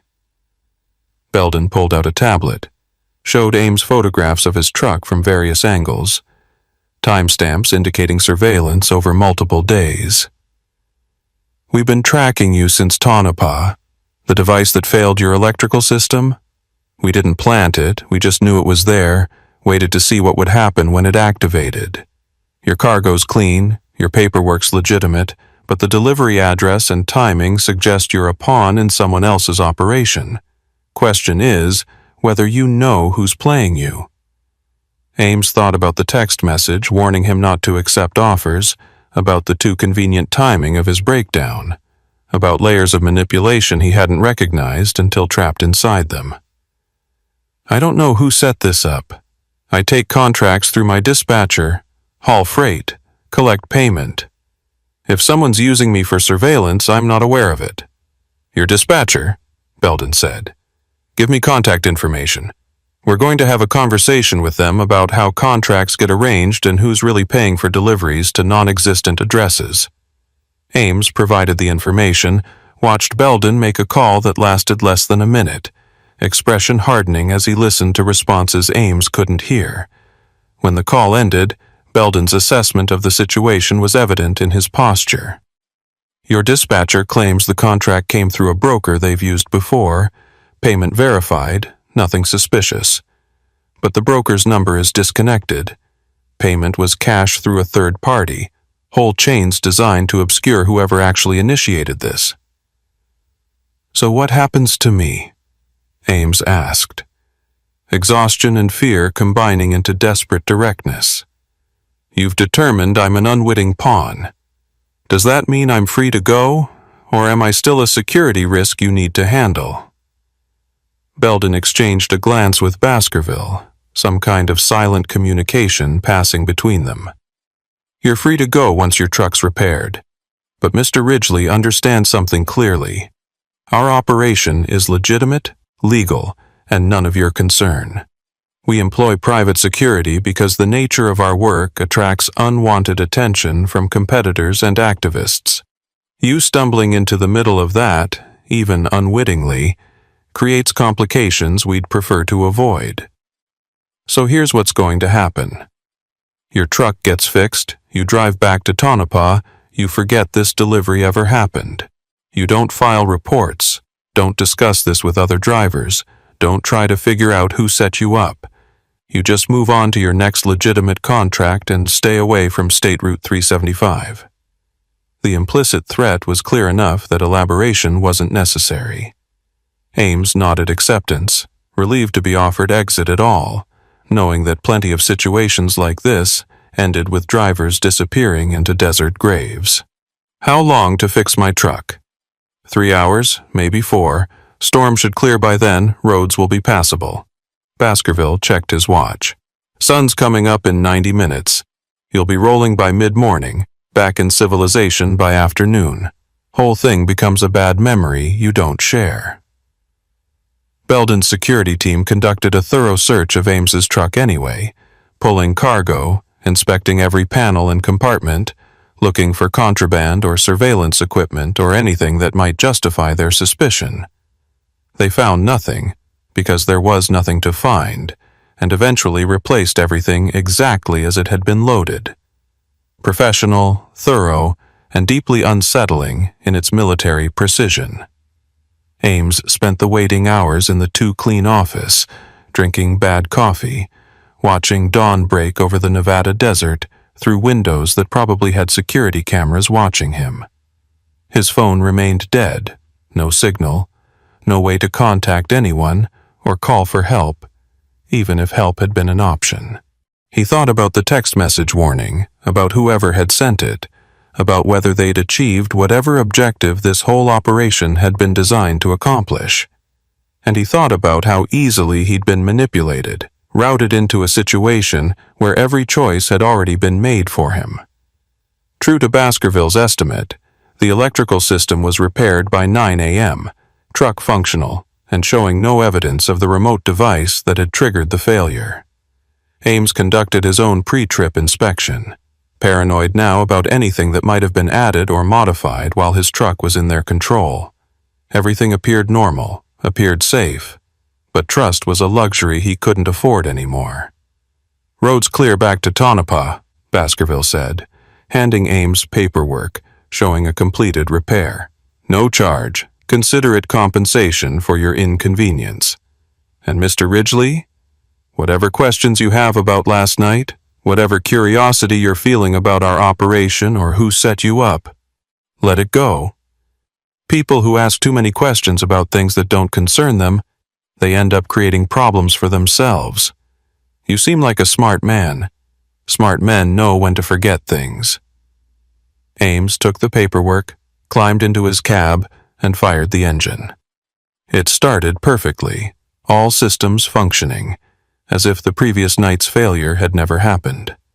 He rolled out of the compound, watching the gate close behind him with finality, turned onto the access road leading back to State Route 375, and drove away from Rachel without looking back. The storm had passed, leaving fresh snow sparkling under morning sun, the highway clear and innocent-looking in daylight. But Ames couldn't shake the feeling that he was being watched, that cameras were still tracking his movement, that the people he'd encountered would be monitoring his compliance with their instructions. And he couldn't stop thinking about the text message, about someone who'd known enough to warn him, but not enough to prevent the situation entirely. About the mining operation and what they might be hiding that required ex-military security and aggressive responses to unintentional trespassing. About how many other drivers might have been routed into similar situations, and whether they'd all been offered the exit he'd received. Ames made it 30 miles before he noticed the tail. A dark SUV maintaining perfect distance, never closing, never dropping back, just hovering in his mirrors like a persistent shadow. He tested it by varying his speed, slowing to 50, then accelerating to 65. The SUV matched him exactly, professional surveillance that didn't bother hiding itself. The message was clear. They were watching, would continue watching, making sure he complied with the instructions to forget and stay silent.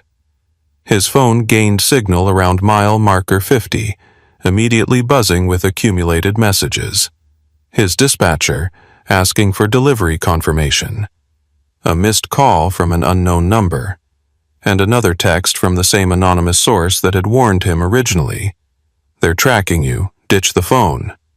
Ames stared at the message, paranoia spiking. If they'd planted a device that failed his electrical system, what else might they have installed while his truck was in their control?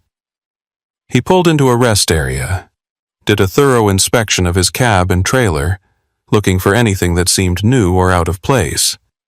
Found nothing obvious, but the sophistication of the operation suggested surveillance devices small enough to hide anywhere. The SUV had parked at the far end of the rest area, occupant visible behind tinted windows, making no effort to conceal their presence. Ames felt trapped between certainty he was being monitored and inability to do anything about it. The drive back to Tonopah took hours that felt like days, every mile marked by the SUV's presence.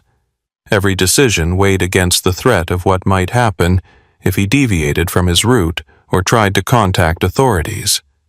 What would he even report? That he'd been manipulated into attempting reconnaissance on a private mining operation. That he'd been intercepted, questioned, and released with warnings to stay quiet. No laws had been obviously broken. no crimes he could articulate, just a series of events that left him feeling violated and vulnerable, but without clear recourse. Tonopah appeared like salvation, civilization and witnesses, and the relative safety of public spaces. The SUV peeled off as Ames entered town limits, disappearing down a side street, surveillance apparently concluded or handed off to someone else. Ames drove straight to his company's yard, backed the trailer into its designated spot, and sat in his cab for long minutes, just processing the fact that he'd made it back, that the situation hadn't escalated into violence, that he was still alive and free. His dispatcher met him at the yard office, expression confused and irritated. "What happened? Mining operation says you never arrived, wants to know if we're holding their equipment hostage. I've got a client threatening to sue, and you've been unreachable for 12 hours. Where the hell were you?" Ames thought about Baskerville's warning, about Belden's implicit threats, about the SUV that had followed him for 30 miles. Thought about his career, his livelihood, the reality that drivers who caused problems for powerful interests found themselves unemployable. "Electrical failure in the storm," he said, keeping his voice neutral. "Got towed to a shop in Rachel. Took hours to diagnose and repair. By the time I was rolling again, delivery window had passed. Client gave me a fake address anyway, probably some kind of scam."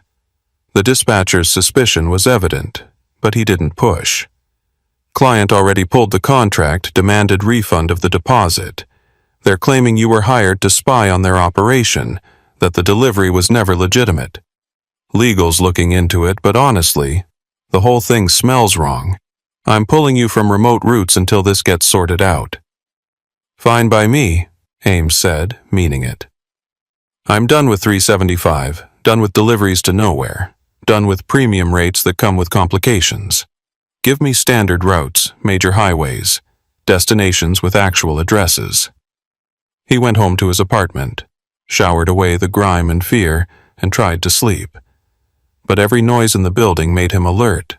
Every car in the parking lot became potential surveillance. Every shadow carried threat. The text message had warned him they were tracking, and he believed it, felt the weight of observation like physical pressure. His phone sat on the nightstand, dark and silent, possibly compromised, but the only communication device he owned. Days passed. Ames ran local deliveries, short hauls that kept him close to populated areas, nothing that required venturing onto remote highways. The company's investigation concluded that the delivery contract had been fraudulent, brokered through channels designed to obscure the actual client's identity. No one filed charges, no one pursued the matter legally. The whole incident just faded into administrative paperwork and closed case files. But Ames couldn't shake the feeling of being watched. Not constantly, not obsessively, just periodically. A familiar SUV in a parking lot, a face that appeared in his mirrors too often to be coincidence. Small signs that someone was keeping tabs. Making sure he remembered the warnings. Making sure he understood the consequences of talking. 3 weeks after Rachel, a package arrived at his apartment. No return address. Postmarked from Las Vegas. Inside was a burner phone and a brief note. "If you want answers about who set you up and why, power this on at midnight tonight. If you want to forget and live normally, throw it away." No signature, no identifier, just the same anonymous source that had warned him before. Ames stared at the phone for hours, weighing curiosity against self-preservation. Answers meant understanding, meant maybe finding leverage or protection. But answers also meant deeper involvement, meant confirming that he wasn't willing to stay silent, meant violating the instructions that had kept him alive so far. The smart choice was obvious. Throw away the phone, forget the questions, accept that some things weren't meant to be understood. At 11:55 p.m., he powered on the burner phone. At midnight exactly, it rang. He answered without speaking, waiting for whoever had orchestrated this to make the first move. "Mr. Ridgely." The voice was filtered, electronically distorted, gender indeterminate. "You've been patient, stayed quiet, followed instructions. That shows intelligence. But you deserve to know what you were caught in the middle of. The mining operation that intercepted you, they're not mining anything legitimate. They're processing and moving materials that multiple federal agencies would very much like to know about. Someone hired you as a probe, testing their security response, gathering data on their procedures. That someone thought you were expendable, thought if you disappeared no one would look hard enough to find you." "Who hired me?" Ames asked, voice rough. "Who set up the fake delivery?" "People who profit from information about illegal operations. People who sell intelligence to whoever pays best, whether that's law enforcement or competitors or foreign interests. You were a disposable asset in a game you never knew existed." The distorted voice paused. "The text warnings you received. That was me trying to give you a chance. I don't like operations that treat drivers as expendable pawns. What do you want from me?" Ames felt exhaustion settling deeper. "Why tell me this now?" "Because you have a choice. You can stay quiet, live with surveillance, hope they eventually decide you're not a threat. Or you can provide testimony to federal agents building a case against that mining operation. Your description of their security response, their facilities, their personnel, it's evidence they can use. But testifying means putting yourself in their crosshairs permanently. Means accepting protection that might not protect you, trusting authorities who might not prioritize your safety over their case. The same impossible choice from different angles. Stay silent and live under shadow surveillance, or speak up and become a target for people with resources and motivation to silence threats. Ames thought about the life he'd built as a trucker, about independence and mobility and the freedom of making his own choices. All of it compromised now, all of it contingent on other people's decisions about whether he was a problem or a resource. "I'm not testifying," Ames said finally. "I'm not involving federal agents, not becoming a witness, not painting a bigger target on myself. I just want to drive trucks, make deliveries, live my life without these complications." "That's understandable. But Mr. Ridgely, understand something. Those people at the mining operation, they're not going to forget about you just because you stay quiet. You're a witness to their security procedures, their personnel, their location. Even if you never talk, you're a potential problem. They'll keep watching you, keep evaluating whether you're a risk, and someday they might decide proactive elimination is safer than continued surveillance." The filtered voice continued before Ames could respond. "The burner phone has one contact programmed. Federal agent who specializes in operations like the one you encountered. If you ever decide testimony is preferable to living under permanent threat, call that number. Otherwise, good luck, Mr. Ridgely. You're going to need it." The call disconnected. Ames stared at the phone, at the single contact labeled simply protection, at the choice that wasn't really a choice at all. He thought about Belden's security team, about Baskerville's warnings, about the SUV that had followed him for 30 miles. Thought about a future where every delivery carried the shadow of surveillance, where every remote route raised questions about whether he'd make it back.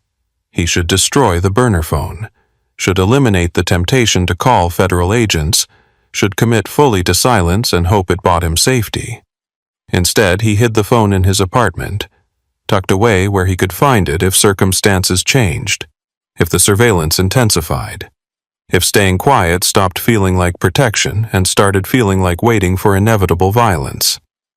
Weeks became months. Ames kept running local deliveries, kept his head down, kept his truck maintained and his routes predictable. The surveillance faded to background noise, occasional enough that he could almost pretend it wasn't happening, infrequent enough that paranoia started to feel like overreaction. Life developed a new normal, restricted and cautious but stable enough to be sustainable. Then his dispatcher called with a problem. Got an urgent delivery, premium rate, needs to reach a facility outside Rachel by tomorrow morning. I know you're off remote routes, but everyone else is booked, and this client's threatening to take their business elsewhere if we can't fulfill. It's legitimate, established mining company, nothing shady about it. Can you make the run? Ames felt his stomach clench at the mention of Rachel, at the coincidence that felt too precise to be accidental. What's the client's name? What facility? The dispatcher read off details that meant nothing to Ames. Company name he'd never heard, address that could be verified through public records. But the location was close enough to the facility he'd encountered before that overlap seemed inevitable, and the timing suggested someone was testing whether he'd refuse, whether his caution would reveal continued concern about that night's events.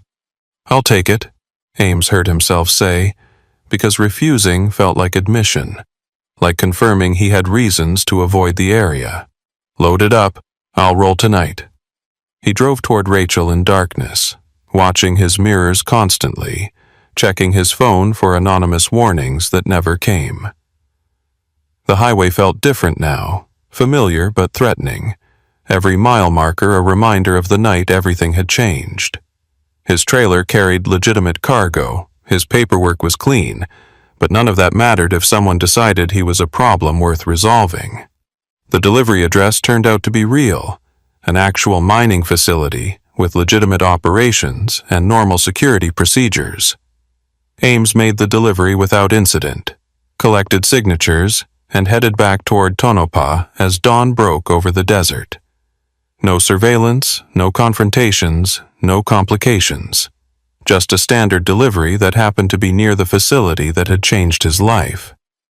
But as he passed the access road leading to Baskerville's compound, Ames noticed fresh activity. Multiple vehicles, law enforcement markings, federal agents conducting some kind of operation. He slowed without stopping, caught glimpses of people in tactical gear, evidence being loaded into trucks, the organized chaos of a raid in progress. His phone buzzed. Text from the burner phone's single contact. Investigation concluded successfully. Your surveillance will cease. Thank you for your patience. Ames stared at the message, at the implication that someone had been protecting him, using him as bait, keeping him under watch while building a case against the operation he'd stumbled into. He should have felt relief. Instead, he just felt used, manipulated again by different people with different agendas, but the same disregard for his autonomy. The surveillance might cease, but the knowledge wouldn't fade. The understanding that powerful interests had turned him into a pawn, twice, and might do so again whenever circumstances aligned. Ames drove back to Tonopah, back to his normal life, carrying truths he couldn't share and questions he couldn't answer. State Route 375 disappeared behind him, the extraterrestrial highway living up to its reputation for isolation and strangeness, though the threats he'd encountered had been thoroughly human. And as mile markers counted down toward civilization, Ames wondered how many other truckers ran routes without knowing they were pieces in someone else's operation, delivering loads that weren't what they seemed, carrying secrets they'd never been told about. The desert kept its mysteries, and Ames Ridgely kept driving.